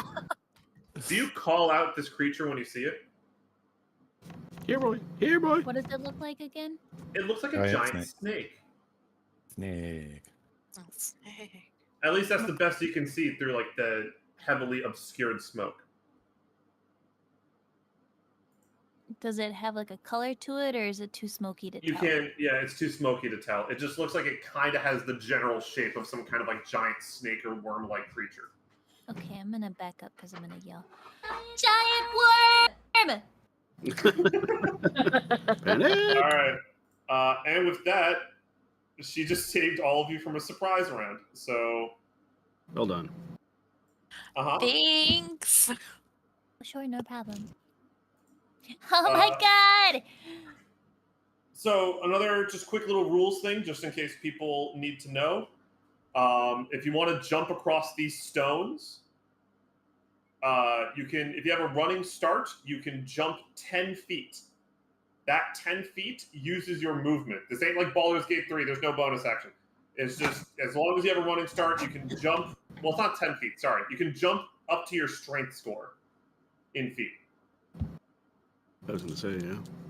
Yeah, it's up to your strength score in feet, which generally from the distance between like the stones and the lava, you can do that, right? As long as you get a running start. That's barely enough. Yeah. Barely enough. Yes, it's barely enough, but you can jump across if you absolutely need to. However, try to remember that your vision is heavily obscured beyond 30 feet. So if you try to do some super long range stuff, you will impose disadvantage from attacking something in heavily obscured areas. Within 30 feet, it is lightly obscured, which means that you just have disadvantage on perception checks, but Amber just pointed this thing out to you, so you can kind of sort of see it. But again, if it's not within 30 feet, then yeah. Here's the creature. Ooh. It's actually a giant bone snake. And like I said, there is no surprise round because Amber was able to call it out. So we're just gonna get right into it. Jasper. Eldritch Blast. It is beyond 30 feet, and it is in a heavily obscured area. So disadvantage then, right? It would have disadvantage, yeah. Okay, so it's just particles in the air type thing, not darkness. It is heavily obscured smoke, yes. Okay. So like, does it count as cover? Yeah. It's enough that it would like just impose disadvantage. Actually, I'm gonna confirm It's only disadvantage if it can see us better than we can see it, right? Because if it Oh, also can't see us, then it has then we have advantage on attack, and they cancel each other out. a heavily obscured area, such as darkness, opaque fog, or dense foliage, blocks vision entirely. A creature effectively suffers from the blinded condition, and There you go. blinded would give disadvantage specifically. If you're blinded, yes. If your opponent is blinded, what is the condition that happens? Well, no. Like, sorry. You can barely make out like a silhouette of it, right? It is currently in heavily obscured area. You're essentially trying to do the equivalent of attacking into a darkness, right? Which would mean that you would suffer disadvantage from it. Okay, what I'm trying to establish is how well can it see us? Because if it is also effectively blinded, then it cancels out the disadvantage because it also has disadvantage. Hold on.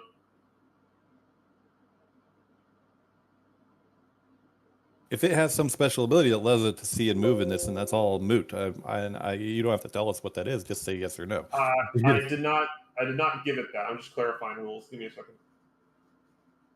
Attack rolls against the creature in a heavily obscured area have advantage, and the creature attack rolls have disadvantage. Oh, okay. So does it actually just even out entirely?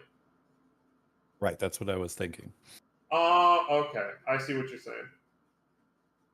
All right, fair enough. Then you don't get disadvantage. I mean, neither the 10 nor the 12 hits, unfortunately. So in this case, it didn't matter. All right, but that is duly noted. Okay. Well, I'm assuming 10 doesn't hit. Or 12. It does not. It does not. Yeah. I will attack again. Okay. Pew pew. Oh, good. A 9. The 9 does not hit. Excuse me. Let's see. Yeah, I think that is my turn. Wait, hold on. How are you doing these attacks? You don't need to roll twice now. Twice. Well, no, you don't need to roll twice now. That was what me and Isaac just talked about. Oh, well. Anyway, Yeah, either one of those because- scores is not going to make the difference anyway. Okay. All right. So, I'm yeah, assuming. you do not. Yeah, that's correct. Okay. All right. Anything else? No, that's my turn. Okay.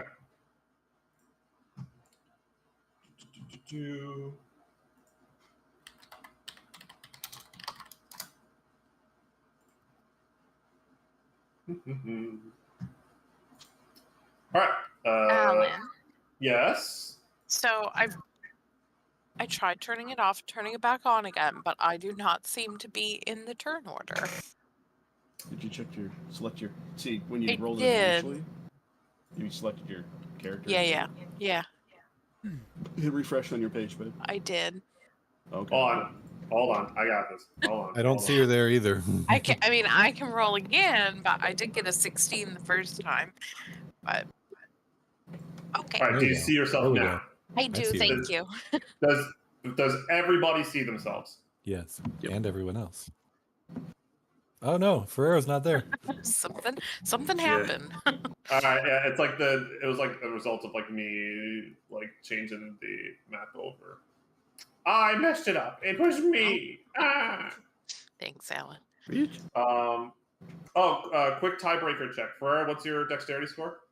And Isaac, what are your dexterity scores? Dexterity 12. Okay.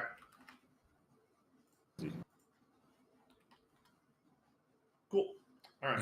I hope the fighter has better dexterity than I do. I mean, I just needed to know just for the sake of the tiebreaker is all. All right.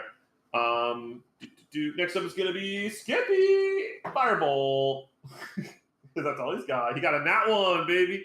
He's not used to this shit. He's running away. No. Stay with the group, Skippy. Ah! You kid. I don't like it.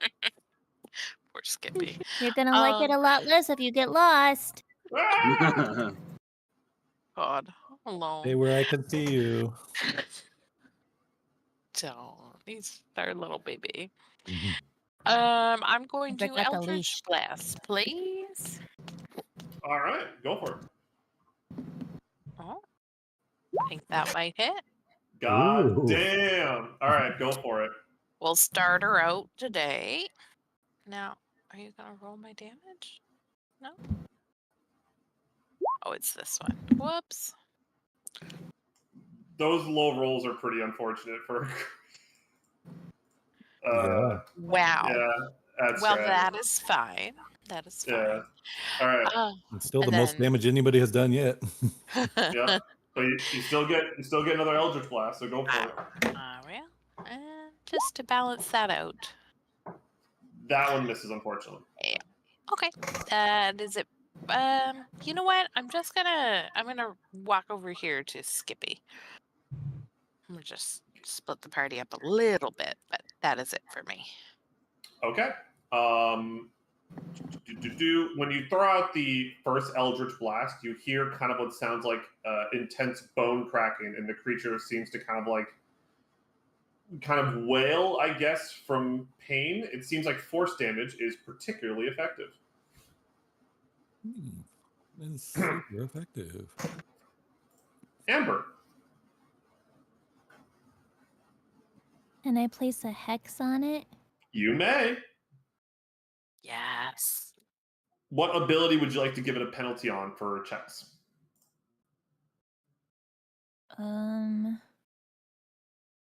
Wisdom? Sure.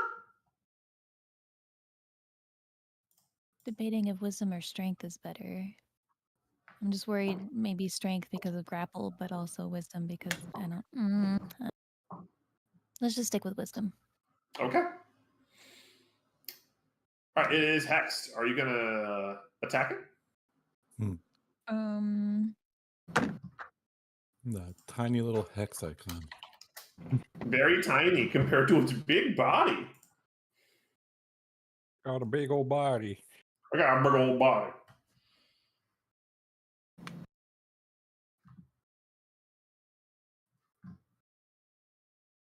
I think for now maybe just Eldritch Blast because Okay. I noticed that Amber or Indigo's attack seemed to be effective.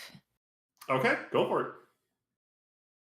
You get 2 attacks because of Eldritch Blast. 2 beams. Pew pew. First one misses. Jesus. All right. Yes, get him. I don't need to tell you that hits. Nice. 11 damage, but because of the vulnerability is 22 damage. Nice stuff. And I think that's my turn. I'm gonna scooch right here. Okay. Okay. Ferrero.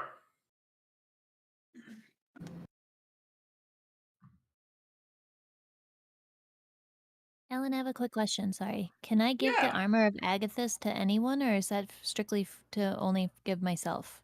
I think it's explicitly you. In your believe. spell list, or are you using D&D Beyond or Roll20? Yes. Yeah. So range self, a protective magical force surrounds you. So it is just you. Okay, thank you. If you're using Roll20, you can click on the little eye symbol and it will show you the stats for the spell, which includes the range. I just was wondering if I could give it to Ferrero, but it's only for me. God, imagine if you can give armor of Agathis to your marshals. Oh God, I don't want to think. I don't want to think about that. That's crazy. Let's Ferrero, go get him. Let's make a custom meta magic feat that lets you cast self at touch range. Oh God, no. That's wild.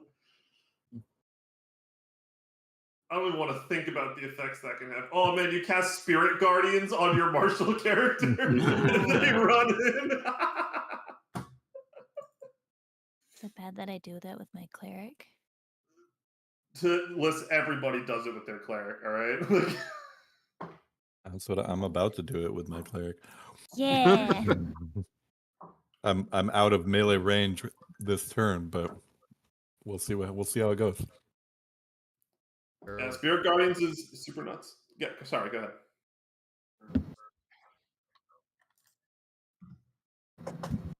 Sure, go for it. 16 hits.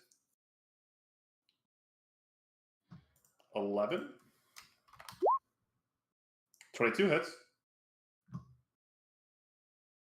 8. All right.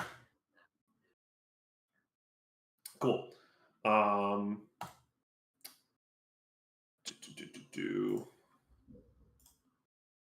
Good stuff. Wendy. Okay. Actually move. 2, 3, 4, 5. 5 squares or 6 squares is my movement? It should be 30 feet. Which is 6?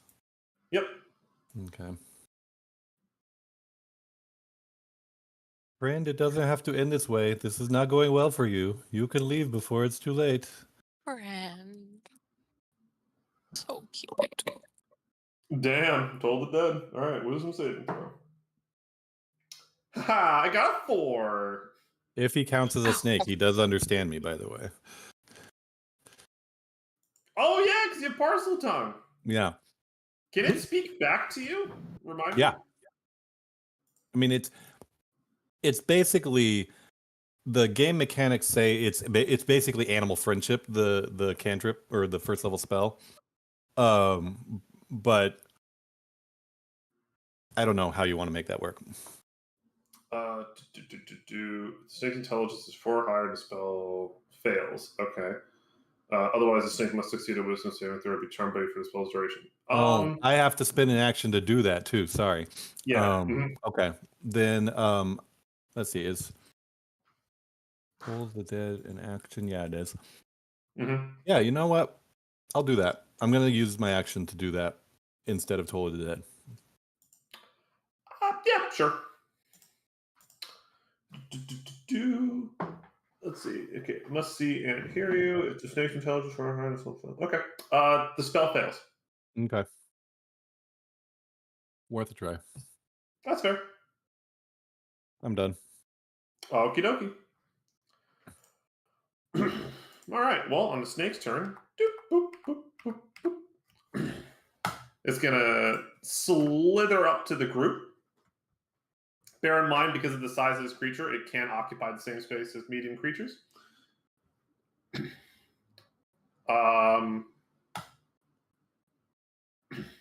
And then, Wendy, you say to it, "This is not going well for you, friend." And it will just say back to you, "It's not going well for you, intruder." And then it's going to try to attack you. Okay.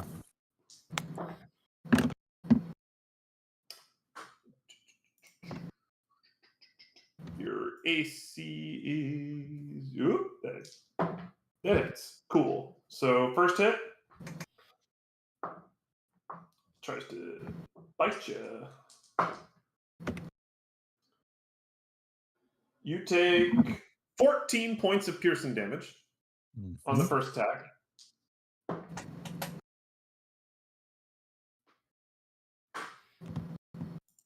Okay. And for the second attack, it misses. For its third action, can I get an athletics or acrobatics check of your choice? And it's the same. Dance, dance, dance. Dance, dance, dance. This thing tries to coil its tail around you, but you're able to step out of it before it can try to wrap tightly around your body. Jasper. Tricky snake. Tricky snake. Okay.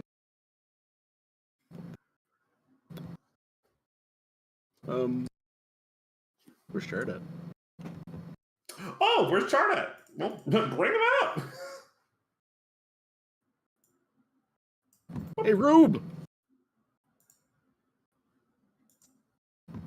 Oui. Oh, yes, monsieur.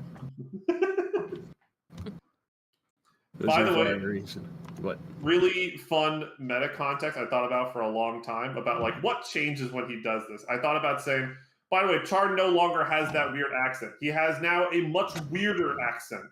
And I was gonna like make you like improv a different weird accent on the spot. Oh, from the fate change? Yeah. I thought about that. Somehow decided against it.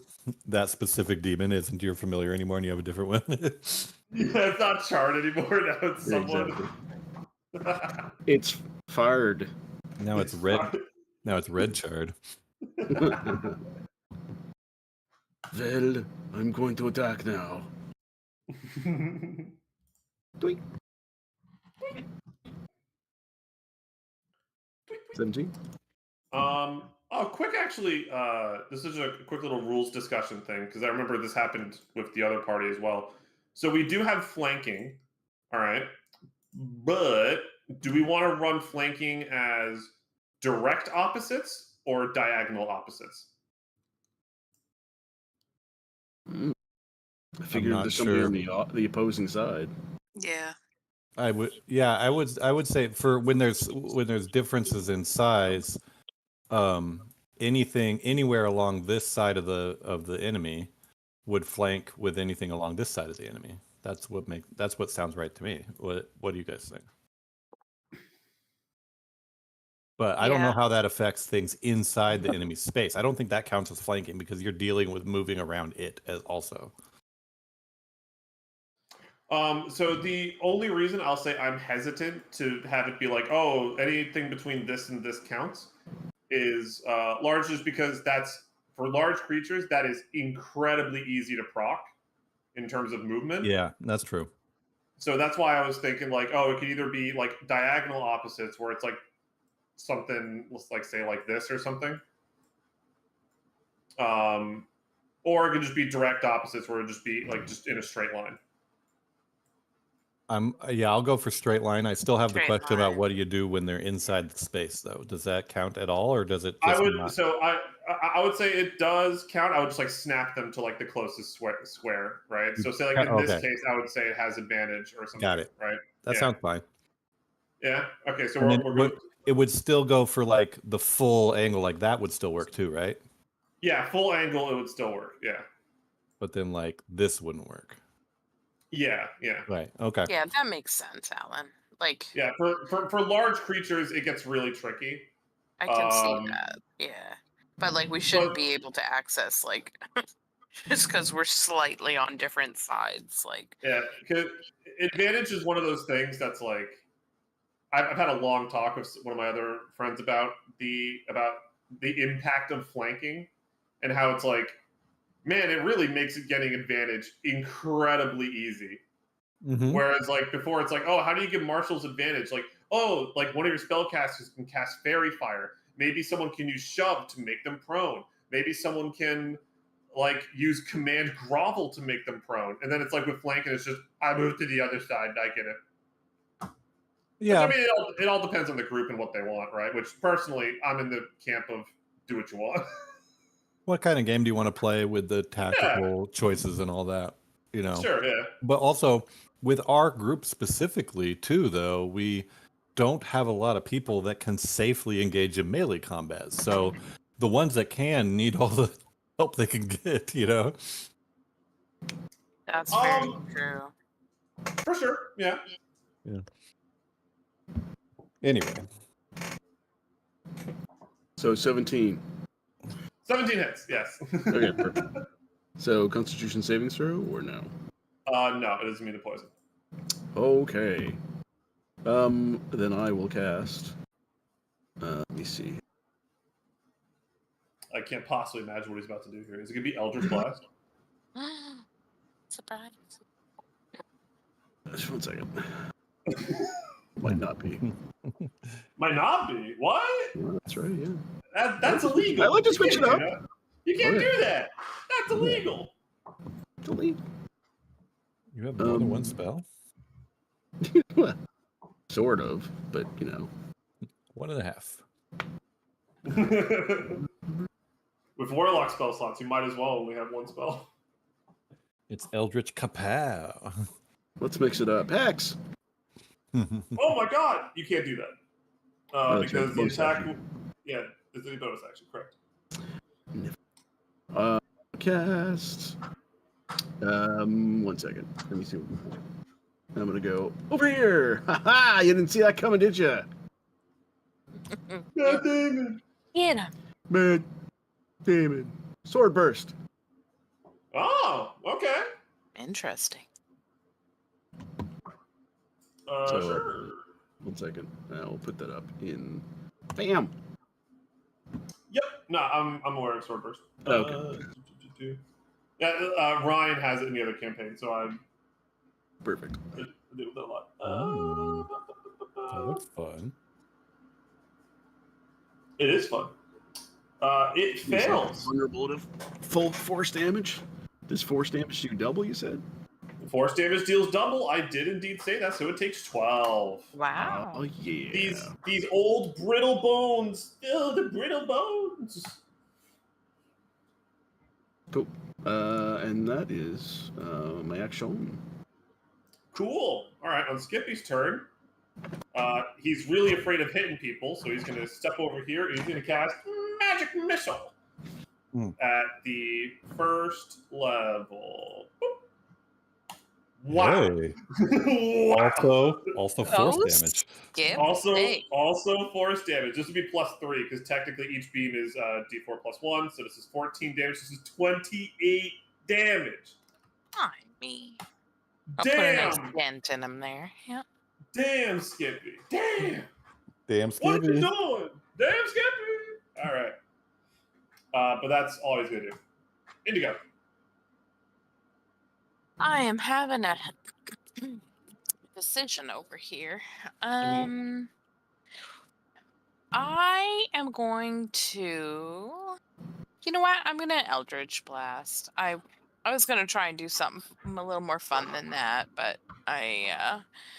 the force damage thing is just too tempting. So I will. Yeah, I'll try that. Oh well, not with that. I won't. Yeah, the 9 will not hit. I'll try again. Oh, that should do it. That does hit. Yep. Okay. And there. Sure. Yeah, that's all right. We'll take that. Max damage roll. Huge. And that's it for me. Thanks. Math is hard. Got it. All right. Also roll your hex damage. Oh, you don't have hex on him. Never mind. I do not. All right. Next turn. Amber. So I don't think we did my hex damage last turn.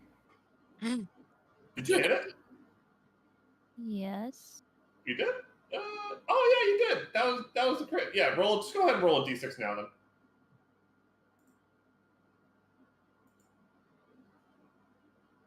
Okay. I will say this creature does seem resistant to necrotic damage. Good to know. I was going to do something that was necrotic damage, so I'm glad I didn't.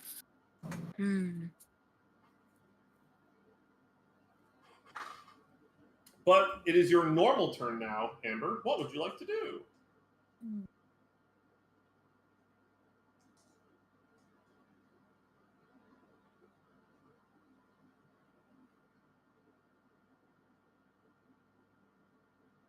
Amber?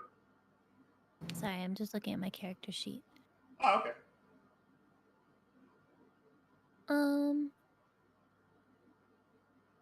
I think I'm gonna do Mind Sliver. Ooh, okay. Okay. All right, okay.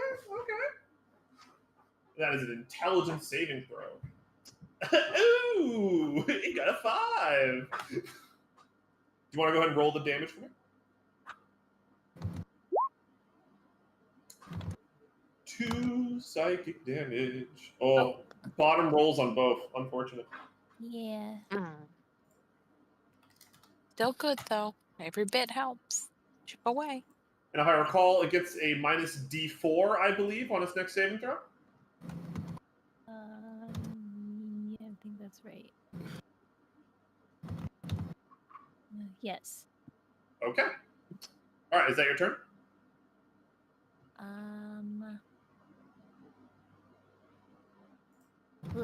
Yes. All right. And by the way, Mind Sliver does not deal hex damage because it is not an attack. Right. All right. At the end of your turn, when you end your turn right there, this creature is going to use a legendary action. Oh. Can I get an Nice. athletics or acrobatics check from you, Amber, of your choice? Acrobatics, you said? Acrobatics or athletics. It's your choice. Oh gosh, here we go. 18. Unfortunately, it rolled a 19. Damn Oh. it. So you are now grappled by this creature. I knew I should have done Never something. know. I mean, not the Ferrero, your turn. It's just giving me a really tight hug.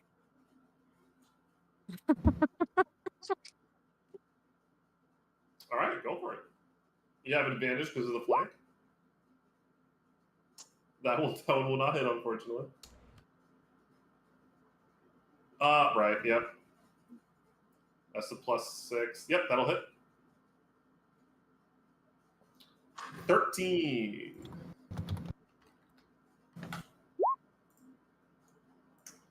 It's looking a little brittle right now. A little bloody, potentially. Yep, the 20 definitely does hit, or the 24 definitely does hit, so it takes 8.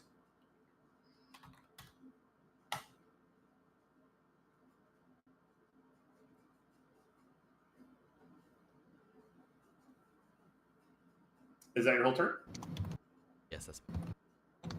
Okie dokie. Windy. Okay. Where did it go? Okay. Well, my spell lasts for 24 hours, so I can keep talking to him if I feel like it. And then, what else am I gonna do?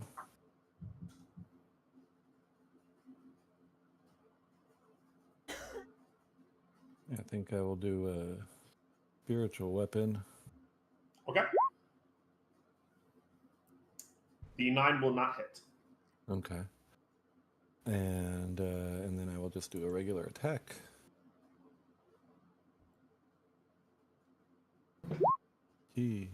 That will hit.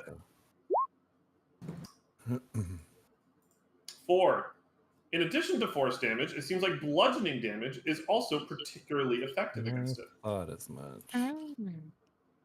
And also, because of your key of the weave, you can give a luck point to anyone of your choice. Yeah.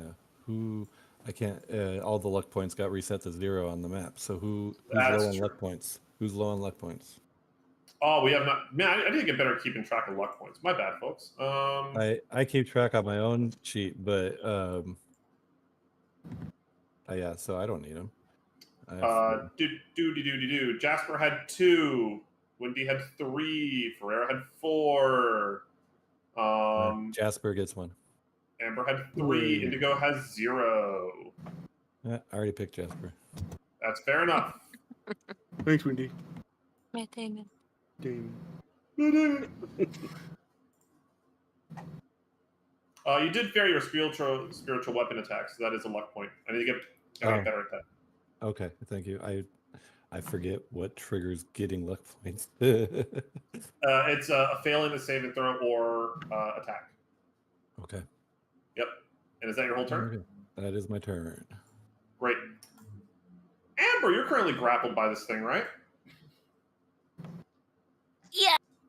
You want to go for a ride? Sure.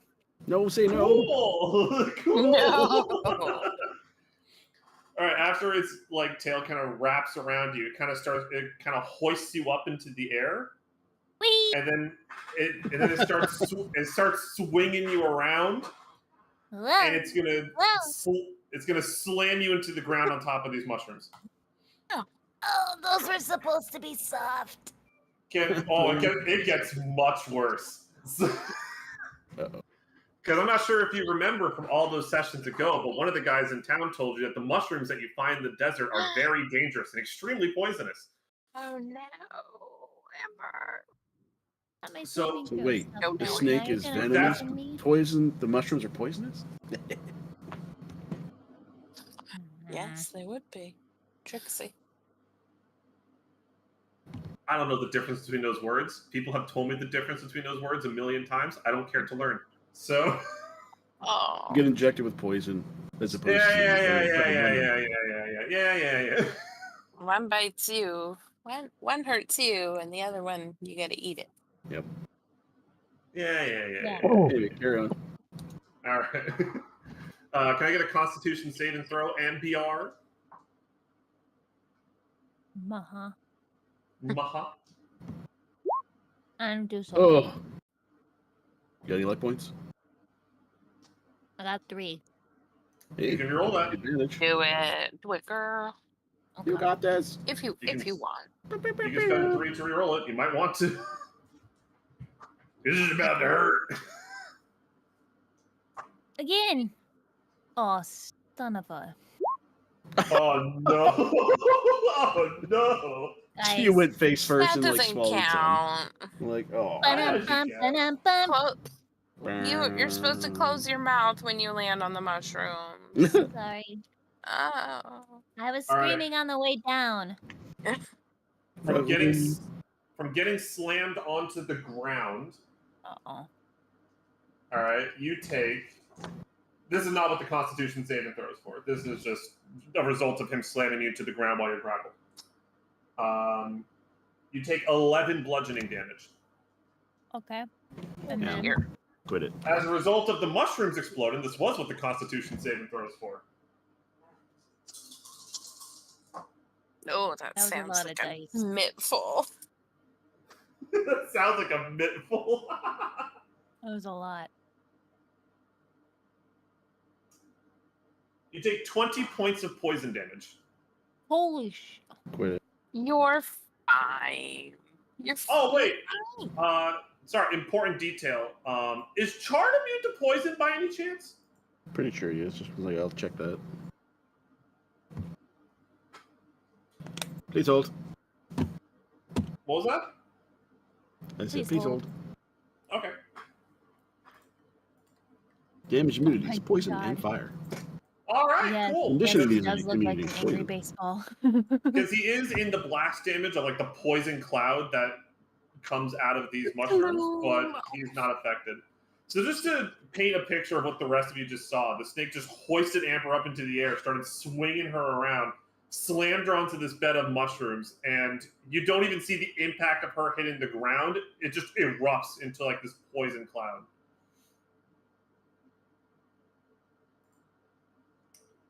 But she's fine, probably. Yeah, I'm going to go ahead and just add this here to denote the poison cloud. Because that's gonna linger there for a little bit. And it's also going to just make a normal attack roll on his turn. Not against Amber, because he's currently in the process of swinging her around by the tail. Against Windy again, because Windy had the audacity to... She's still grappled? Yes. He threw me. Well, no, he didn't throw. He just slammed his tail into the ground while you're grappled. He did a Hulk Smash Loki move. Yeah, exactly. Yeah. Sorry, if I said through, I misspoke. And he just slammed you into the ground with his tail. He did throw in the sense that judo throw you on the ground. Yeah. Sorry. If I misspoke, I didn't mean to. Sorry, where was I? Oh, he's attacking Windy. Right. That hits. Windy, you take 14 points of piercing damage. And the second attack misses. Next up, Jasper. All right. Well, I will use my action to disengage. Okay. Now that he saw Amber get grappled and thrown around, now he's like, you know what? I think I want to be a little bit further back. Run away! Run away! No, it's fine. Chard is cowardly, though. He will... I mean, not cowardly. He's you know... Loyal! Yeah, that's what I'm looking for. Loyal. Yeah. He will stay and sting. That should hit, I think. Poison those. The chat takes a while here. Yeah, 25 hits. All right. Damn. Okay. Poison those bones. Yeah, you can't poison him, but he still hits him for a decent amount. Piercing critical damage. Those are solid rolls too. So that's 10 piercing damage. Okay. All right. Anything else? No, that would be it. Great. On Skippy's turn, he's gonna go, Amber, no! I hate seeing violence! He's gonna do his last magic missile. I don't feel like busting out my D4s. Hey, okay. He's doing pretty good.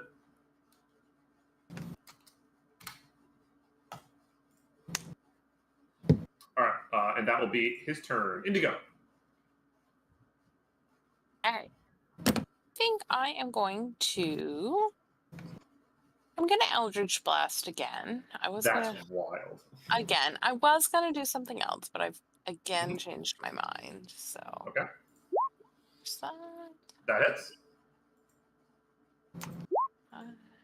14, but doubled to 28. All right.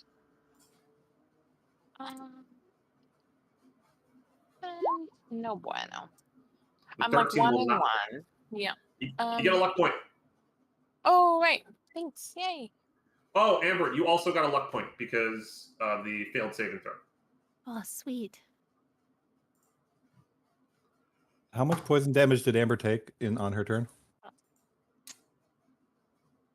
Oh shit! I already forgot. What was it, like 20? 20? Wow. 20 okay. was the... Oh, yeah, 20. Okay. Yeah, because there was bludgeoning damage and then the poison damage. Oh, I think it was 21? Well, I wanted to know how much 20. poison damage specifically did she take? Yeah, I think that might have been... Wait, I'm trying to remember. Hold on, it was First 11 one was bludgeoning 7, damage. or 11, and then it was 20. 20. Okay, yeah, so it was 20 poison damage. Oh, okay. That's pretty bad.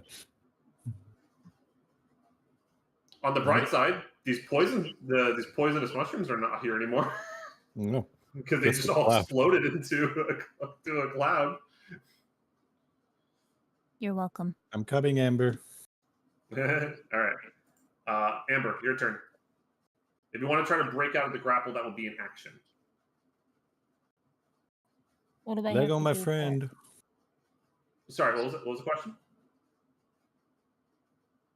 Sorry, I have chips in my mouth. You're fine.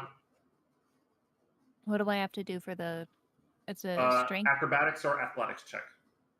Okay. It's contested by its athletics. That is enough. You got a 12. You're free. You broke free. Okay. Yay. However, moving out of this range will provoke an attack of opportunity. If you move toward me or stay where you are, I can get to you and heal you next turn. On my turn.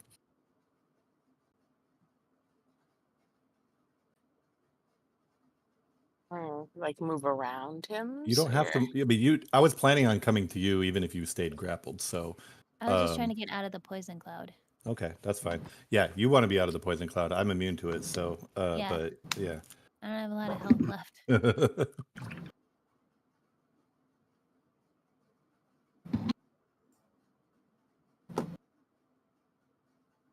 I guess. Also, if you really want to get out of range, you can use your Misty Step, which I think you still have. I do. But that's up to you. I think you're fine. Yeah, I think I'm good here. Okay. Is that your turn? Yeah, because my action was getting up. Mm-hmm. Or getting ungrappled. You got it. In that case, we're going to go to Ferrero.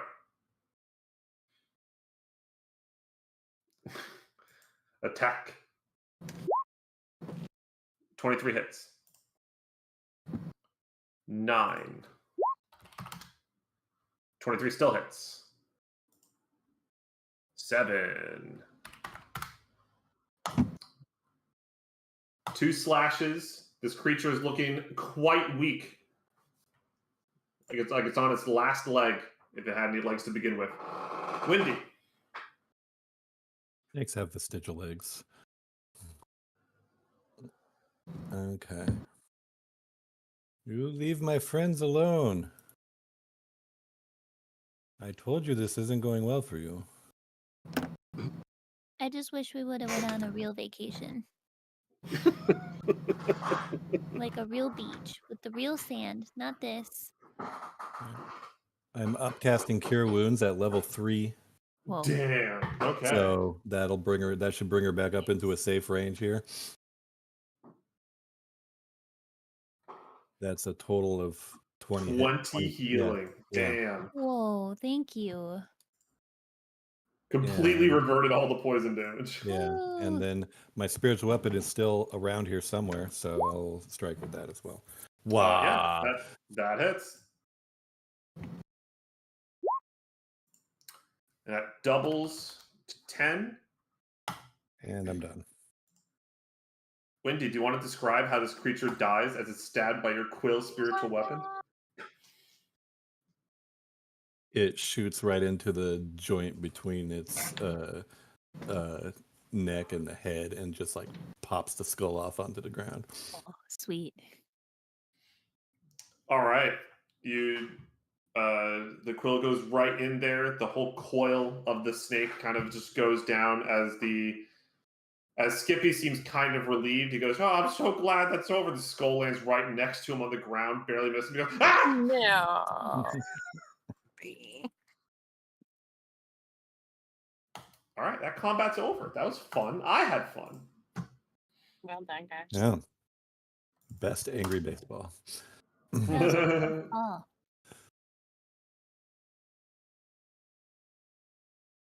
I don't like the big worm ride. That one's not fun. No. I told it. I gave it warning. It didn't listen. Amber, are you okay? I think so. I saw Wendy did a good job of healing me. Good. I fixed her up. That's wonderful. I saw the plume and Yeah, wondered. stay away from that. Yeah, don't go in there. It's not fun. Wendy, are you okay? I'll be fine. I'll do a level 1 cure on myself. Hey. Oh, nice. Big numbers. Yeah. It's a good day for dice rolls. By the way, for that poison cloud, by the way, the cloud is dissipated at this point.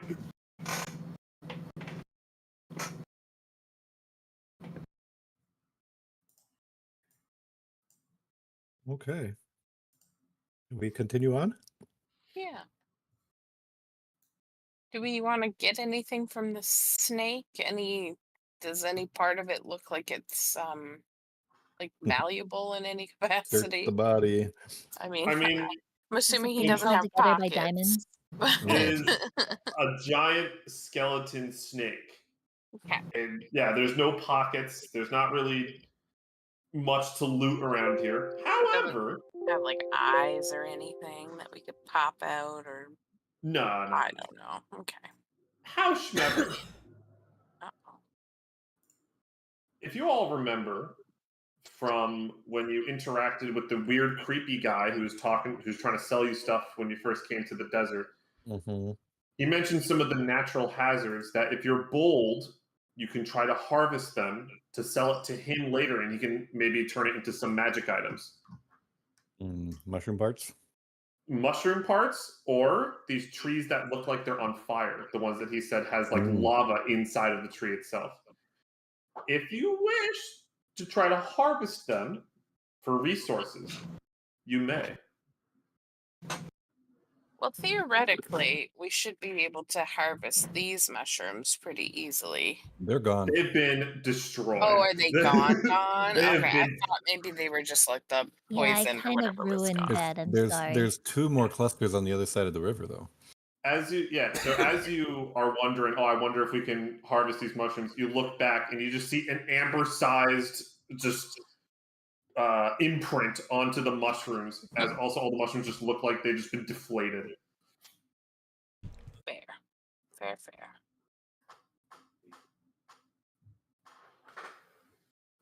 So if anyone wants to try that, I'm a little nervous about that. I don't think I Can will. I fly my spiritual weapon over there and try to cut some off without touching it? your spiritual weapon would not be able to do that because this would be a sleight of hand check. Got it.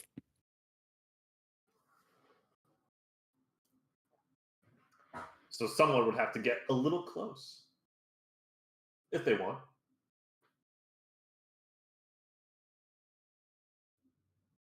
Who has good Not sleight of hand? for me. Mine's only Remember, +1. however, the creepy merchant guy did say it was that they are very dangerous. Got a +3. I mean, Wow. Wendy did just heal me. Maybe I shouldn't. I don't know, guys. What do we think? Do we want to try it? I'm a bit nervous too. They don't look particularly good. I think we're fine. Yeah, and then we'd have to try and transport them in some safe way, and Yeah, if we're not going right back there, it seems kind of silly to pick them now. yeah, maybe we'll look on our way back and we'll consider our options then. Maybe. Yeah, no, I think we just continue on. Okie dokie.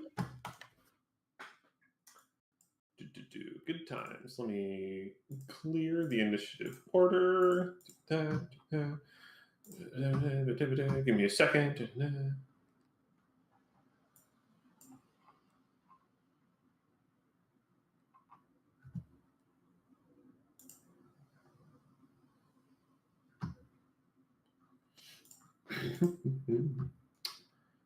Around an hour or so after you kind of journey more through the smoke does actually start to clear up after a little bit.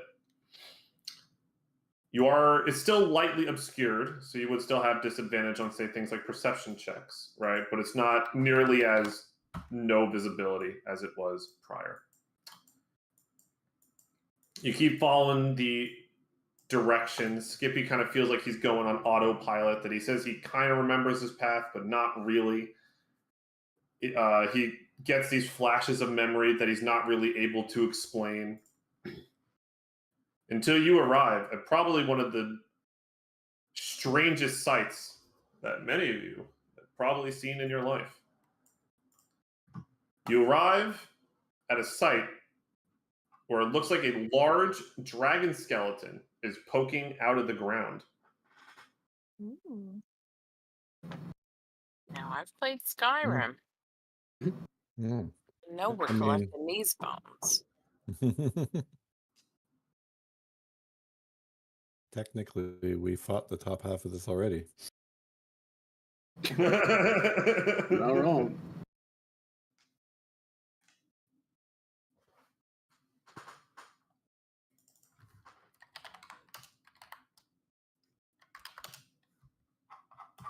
I'm frightened. I'm not sure what we is this What is this we our do. destination? You can look around. I'm trying to find a token that's like super old. Give me a second. Do you need help? Well, baby. Nope, I don't need help.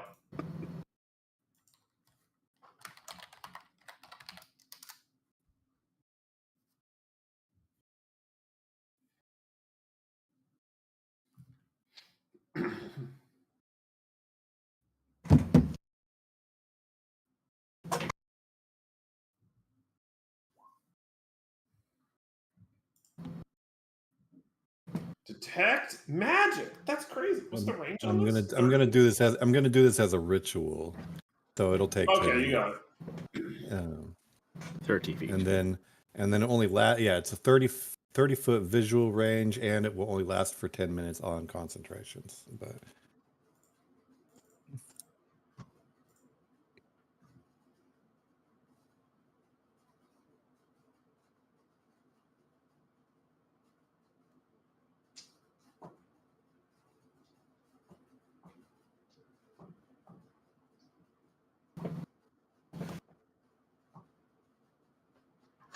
All right.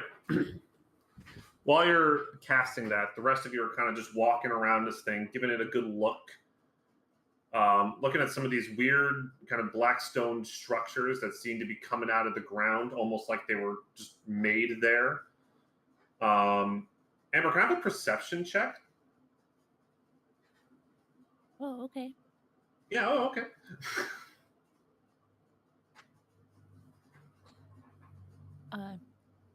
Bones. Oh, nice. Oh. I think it's dead.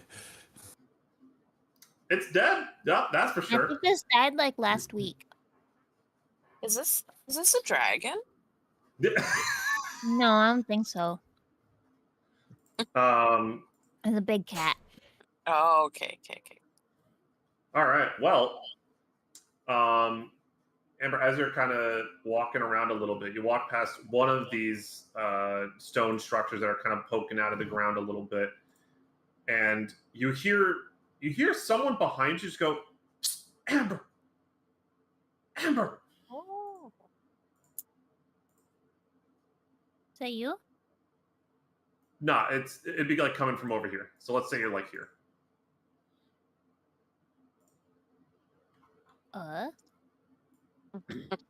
Do you turn around to see what's calling you?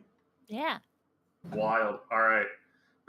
Hiding behind the stone structure looks like a drow warrior or a drow fighter that looks like she has a sword and shield. Just like, Amber, what the fuck are you doing here?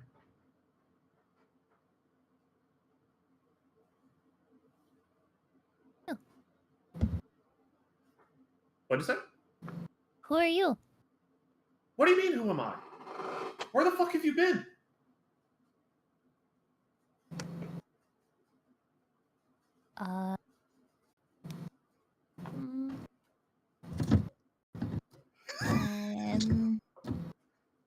You know, just guys, help! Guys, help! Matt Damon. Hi. These are my friends. Who are you?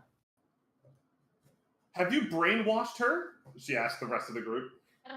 Matt Damon. No, did you? Who are you? What's your name? What's your name? I don't have one. I don't believe you. Well, that's good, because I'm lying. What's your name? I asked you first. I don't like the way you're making my friend feel. Well, I'm not sure how I feel about the fact that you lied to me first. She's going to turn to Jasper and go, what's your name? Matt Damon. Nice to meet you, Matt Damon. You see, he answered it very straightforwardly. With all Amber's the just- truth. Amber's just gonna like try to contain a giggle, but at the same time, like she's so confused.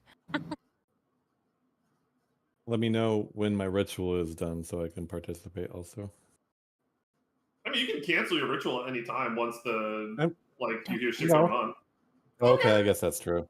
Yeah, no, you don't have to. I'll head. No, that's true. I'll head over too. So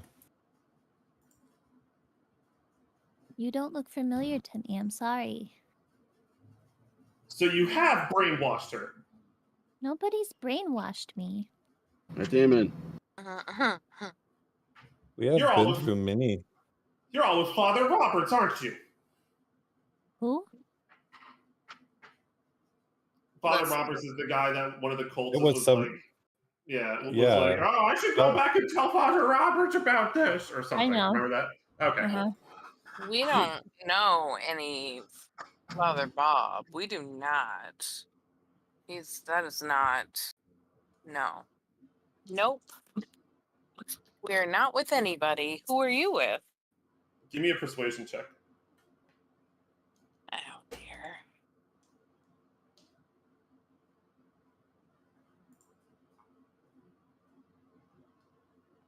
Mm-hmm. Cool. Neat. It felt good, Alan. It felt good. Yeah. Yeah, All right. And Yep. felt powerful. What can I say? I think I made some choices.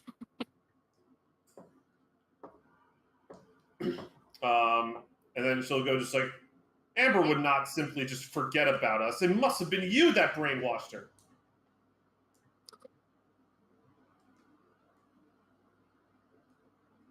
We have been through many hard adventures.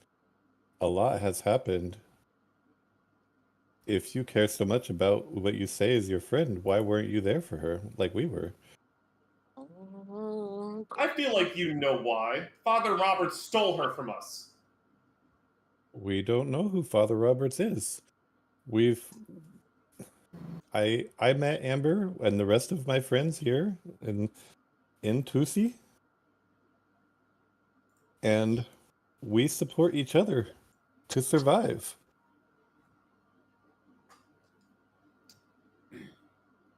Amber's now digging through her bag. She's like pulled out the lantern and like a couple portions of rations and the snake in a jar and like the figurine of wondrous power, like the golden lion figurine. Like everything's just sprawled out on the ground right now because she's like, if you're somebody from my past, I don't have anything in here that I can't remember anything. I don't remember. I'm sorry. I don't know you. I don't remember. All right, at this point, Skippy's going to come around the corner, look at the drow, and go, Ignat? The drow's going to kind of whip around and go, Kyle? Kyle? Matt Damon? And then Skippy will also go, Kyle?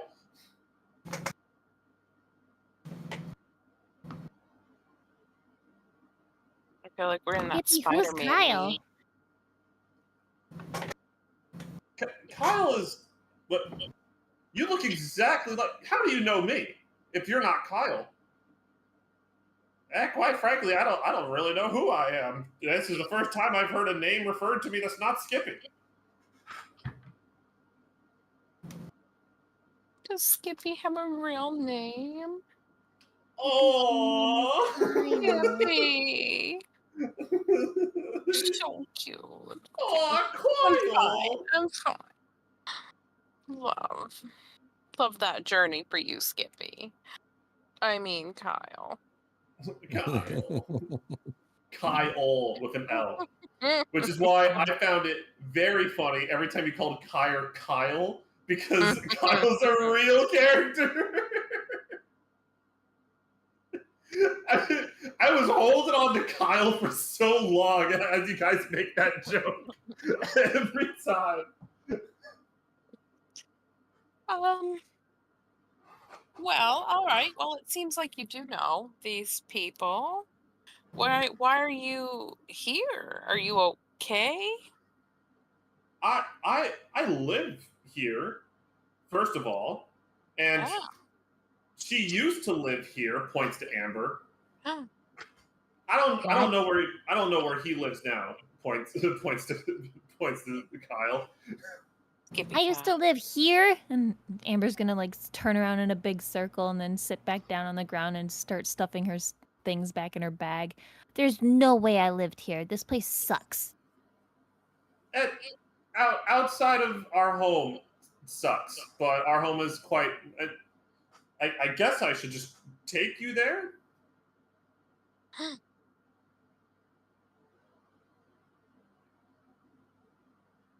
I don't know. I think anywhere is safer than here. This is a very dangerous land. I promise you that this land is very dangerous, but the city is very well protected and very well hidden. I must ask, though, because quite frankly, I was almost kill on sight with you all, but if you're friends with Amber, then at bare minimum, I'm going to bring you back to the city. I was going to turn to Wendy and say, what god do you worship? Oh, no. That is yet to be determined. I have been abandoned by my faith. Because your colors say that you worship someone that we might not be quite friendly with. As I just said, I'm not necessarily friendly with them at this point either. You might want to change some of the colors you're wearing then before entering the city. I'll If rub that some is the soot case. on my clothes. Is it just the colors? Yeah. I mean, we didn't even discuss if my spiritual weapon changes its form at this point. You know? That's a good point. We haven't even talked about that. That's a good point. You know, But it's fine. It's yeah. okay. Yeah. As far as if she's calling me out for this, I'm like, I don't have any connection. I don't have any connection to Searwyn anymore as of a few days ago. I'll take my holy symbol and just drop it on the ground. And are colors really a problem? I mean, anyone can wear colors. Well, that's the colors by themselves are fine, but as long as the holy symbol is gone, then you're Okay. fine. I kick it into the lava. Because brandishing that is you're going to get a lot of uncomfortable looks. I'll say that much. Oh, I'm already uncomfortable. This is the space I live in now. I'm sorry to hear that. But I'm happy to hear about your newfound freedom.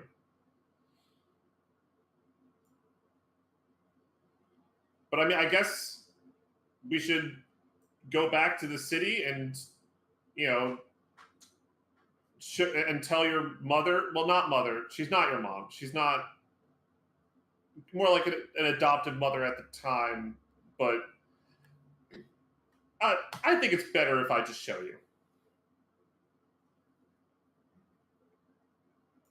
If you all just follow me, it's only about a 30-minute walk this way. Sorry, I should have introduced myself. My name's Ignid. Oh, hello, Ignid. Out of character, does anyone recognize that name? Oh? Mm-hmm. Okay, cool. I'm like, what's the time difference here? But elves live a really long time, so yeah, she is a drow. Yeah. She is an older looking drow. I probably should have stated that. Yeah. She's not as young as she used to be.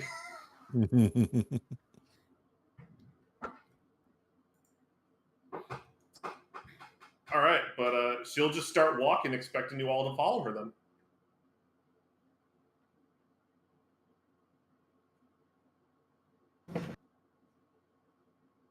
Yes. Yep. Okay.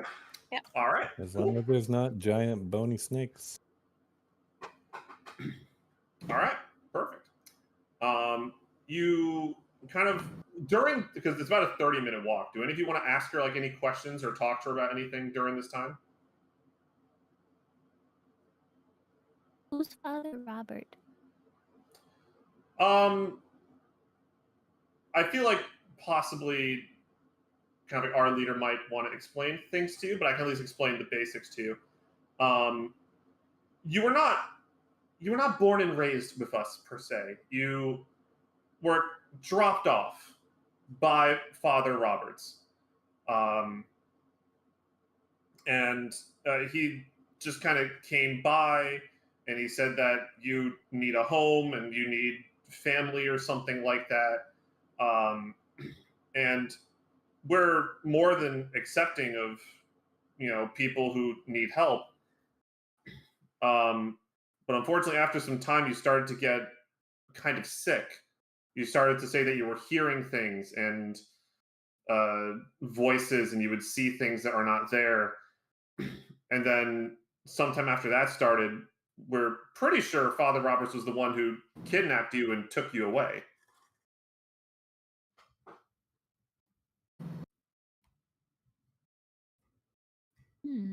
At least you both disappeared on the same day.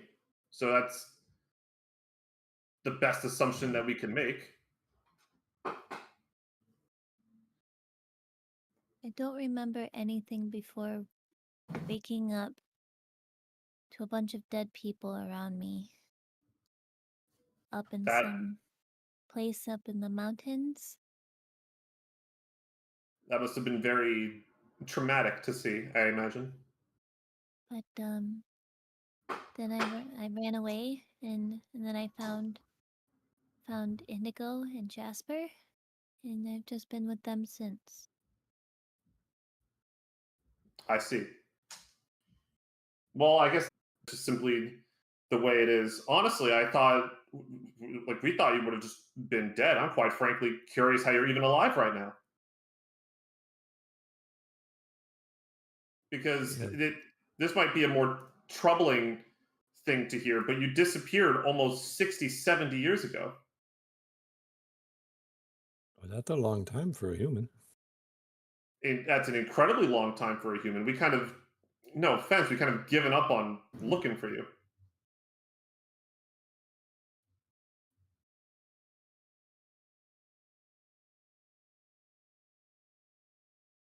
But that's one of the confusions. I was able to immediately recognize you because it looks like you haven't aged a day.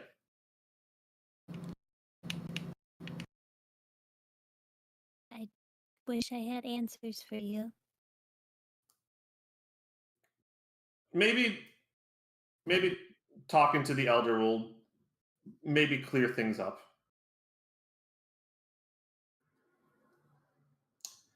And you will keep walking for another maybe like 10, 15 minutes or so until you see on the horizon just this large cloud of just dark smoke coming out of the ground, almost like an oncoming storm, but it's not moving. It's just kind of staying in place. As you approach the edge of the smoke, it starts to feel more violent and dangerous, but Ignat is just walking towards it bravely without a care in the world. And as she kind of reaches the edge, the edge, she will present her shield, and the symbol of a flame on her shield will start to glow as letting through this bright sunlight through the smoke that will reveal this huge fortress of a city with tall walls and, for some reason, clear skies above it. It looks like the smoke was acting almost as a protective barrier for this place. And right in front of you now see a gate with 2 armed guards at the top of it, which they seem to just greet Ignid happily, saying, Ignid, back from the scouting trip. Are these prisoners or refugees or what? Ignid will then respond, they are guests. We need to go see the elder immediately. Yes, ma'am. And they pull on the rope that allows the gate to open, and she will walk in.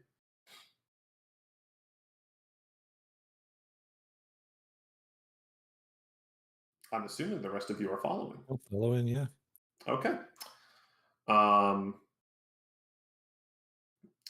As you kind of walk through the city, first off, it's a little disorienting to be in the city because even though you're inside of it, you still can see the dark cloud that kind of surrounds the entire city.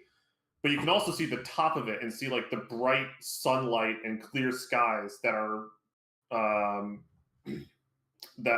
shining onto the city itself, which is in sharp contrast of the atrocious weather and almost no sunlight that you've seen since you've gotten here. You're walking through the city. There's bustling streets. There's children running around playing, very active and happy, which again is in sharp contrast to the first city that you went to, where everyone was nervous to even step foot outside of the walls, and they were just nervous to be even outside to begin with due to the weather. You're walking through a lot of the city streets, and eventually you come across what you can only imagine to be this kind of, what's the word I'm looking for? Almost like what looks to be some kind of government building, kind of a very official looking building with statues in front of it. Some of the statues in front of it, there's actually 3 statues in particular that are in front of it. One of the statues looks to be a human female that looks to have wings of flame. The other statue looks like to be a tabaxi woman wielding a crossbow. And the third one looks like it is a gnome man holding a fork. And Ignat will walk up the stairs into the building. I forgot about the fork. Everybody forgets about the fork. Mm-hmm.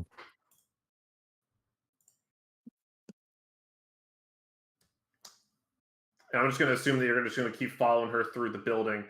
And no one really in the building stops her from kind of going anywhere, because it looks like Igna is a very high-ranking official. She walks up to one set of doors in particular, 2 guards on the side. They both give her an affirming nod, and she will open the door and gesture for the party to go inside. Me first. Oh boy. Damon.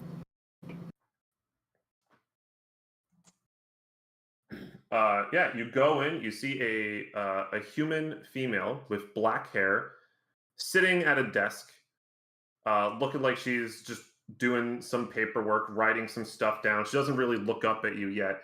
And as the rest of the party kind of funnels in, the woman at the desk is gonna sound somewhat annoyed and saying, I thought I had no more appointments today. Ignat, what is it? And Ignat says, hi, Elder, I think this might be someone you want to see. And the woman will then look at Amber, and then kind of look like she just saw a ghost.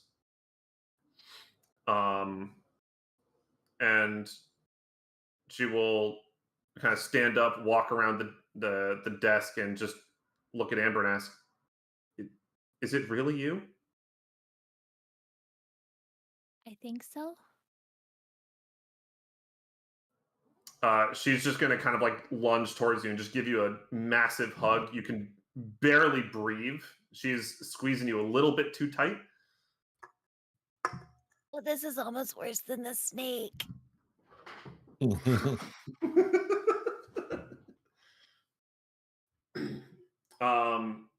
she's going to kind of take a step back after you say that and just be like, Amber, where have you been? What it's been, how are you alive? You look fantastic.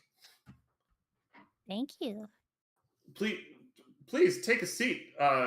Friends, I guess you could also take a seat.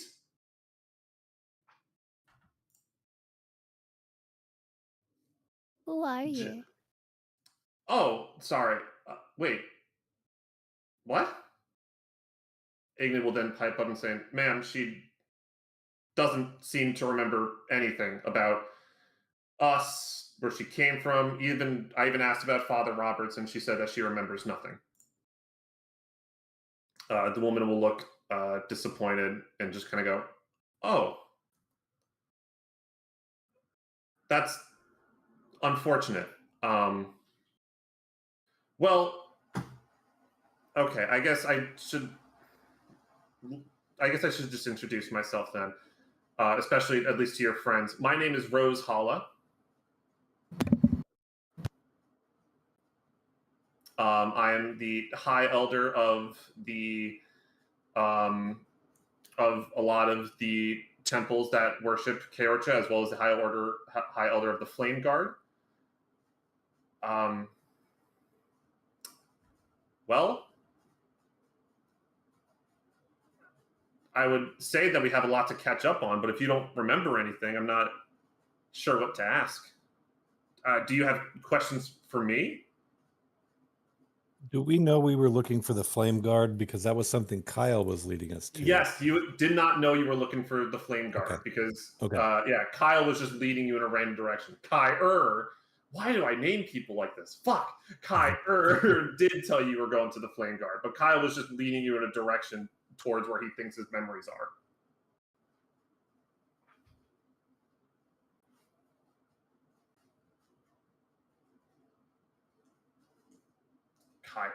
Yep.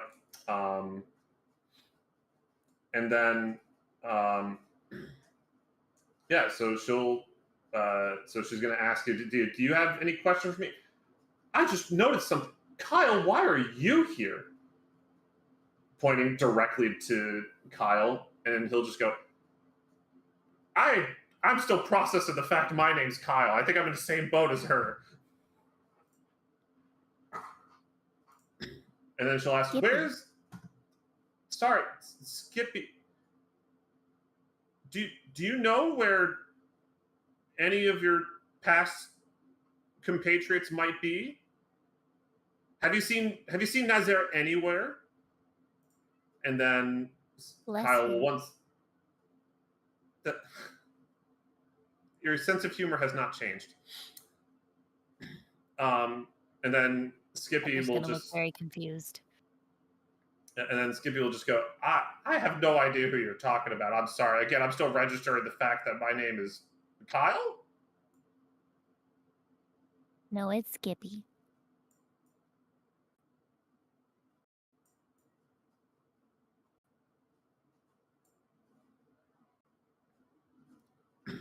All right. But then, by the way, we're still theater of the mind at this point. So then she's just going to kind of ask, so if you don't remember us at all, what brings you here?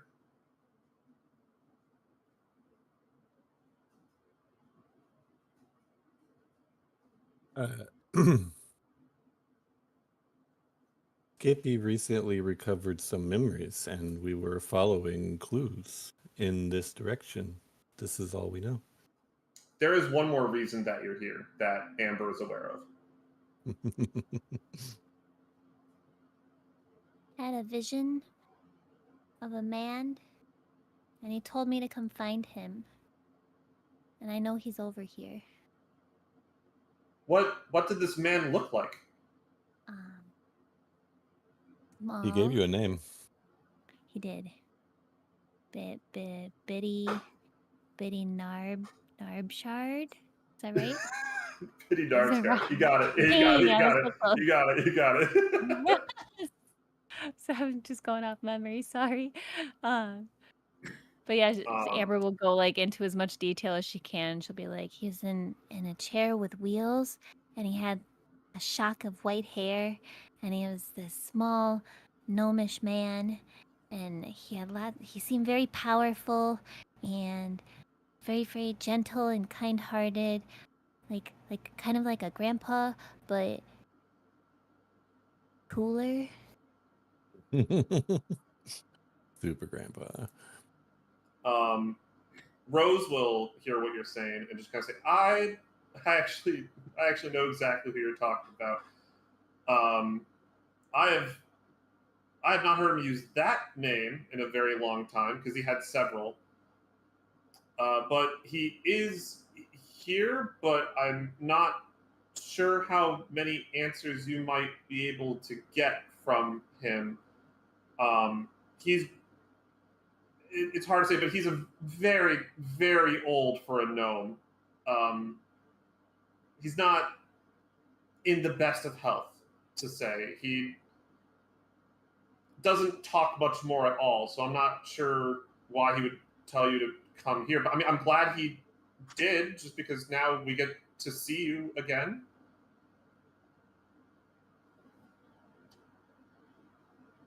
And can we see him now?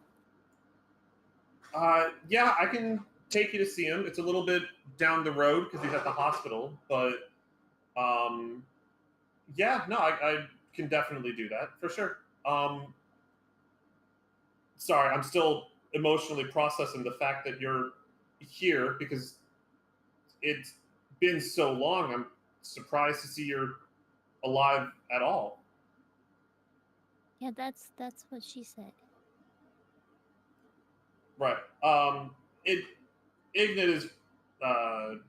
I'm not sure if she's explained, but she's been one of my most trusted bodyguards slash used to be my caretaker type folks. Most loyal person I know. Steward, got it. But yeah, we can go down and see him. Before we go see him, is there any other questions you might have for me about? Because I don't know what you remember. You say you remember literally nothing? I don't know what this place is or who you guys are or what any of this is. I just know that these people are my friends and my family, and we go on adventures together, and sometimes we blow stuff up and other times we get lots of gold. And get Things to really eat lots haven't of food. changed that much with you, I see. Fair enough. But I guess I'll give you a brief part of at least your history that I'm aware of. Um, Ignat's already told you about someone by the name of Father Roberts. We also just called him Roberts once he kind of got a little bit more comfortable here. He one day just brought you to us, parted his own way through the smoke, which was very unusual. Um, but he said that you were in need of a home and a family, and we never turn people away. That's kind of part of what we do. So we just took you in, and you seem to be on some kind of loop or cycle of forgetting who you are, because back then you didn't remember anything either. When you came to us, you didn't have any memory of your past or anything, and you just made a home here. You lived here for almost, if I had to guess, 15, 20 years. You went to the school here. Uh, went to you went to the temple every week with the rest of us. What did I Um, study? oh, you studied mostly magical, occult type magic. Um, you always seem to have some kind of almost like an innate interest in the kind of weird forbidden type magic, but we don't forbid anything in terms of magic studies. We let people research whatever they wish, as long as they're not harming other people, which you weren't. So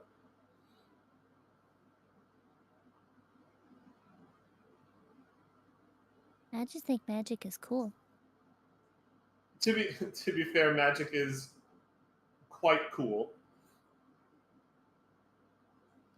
The you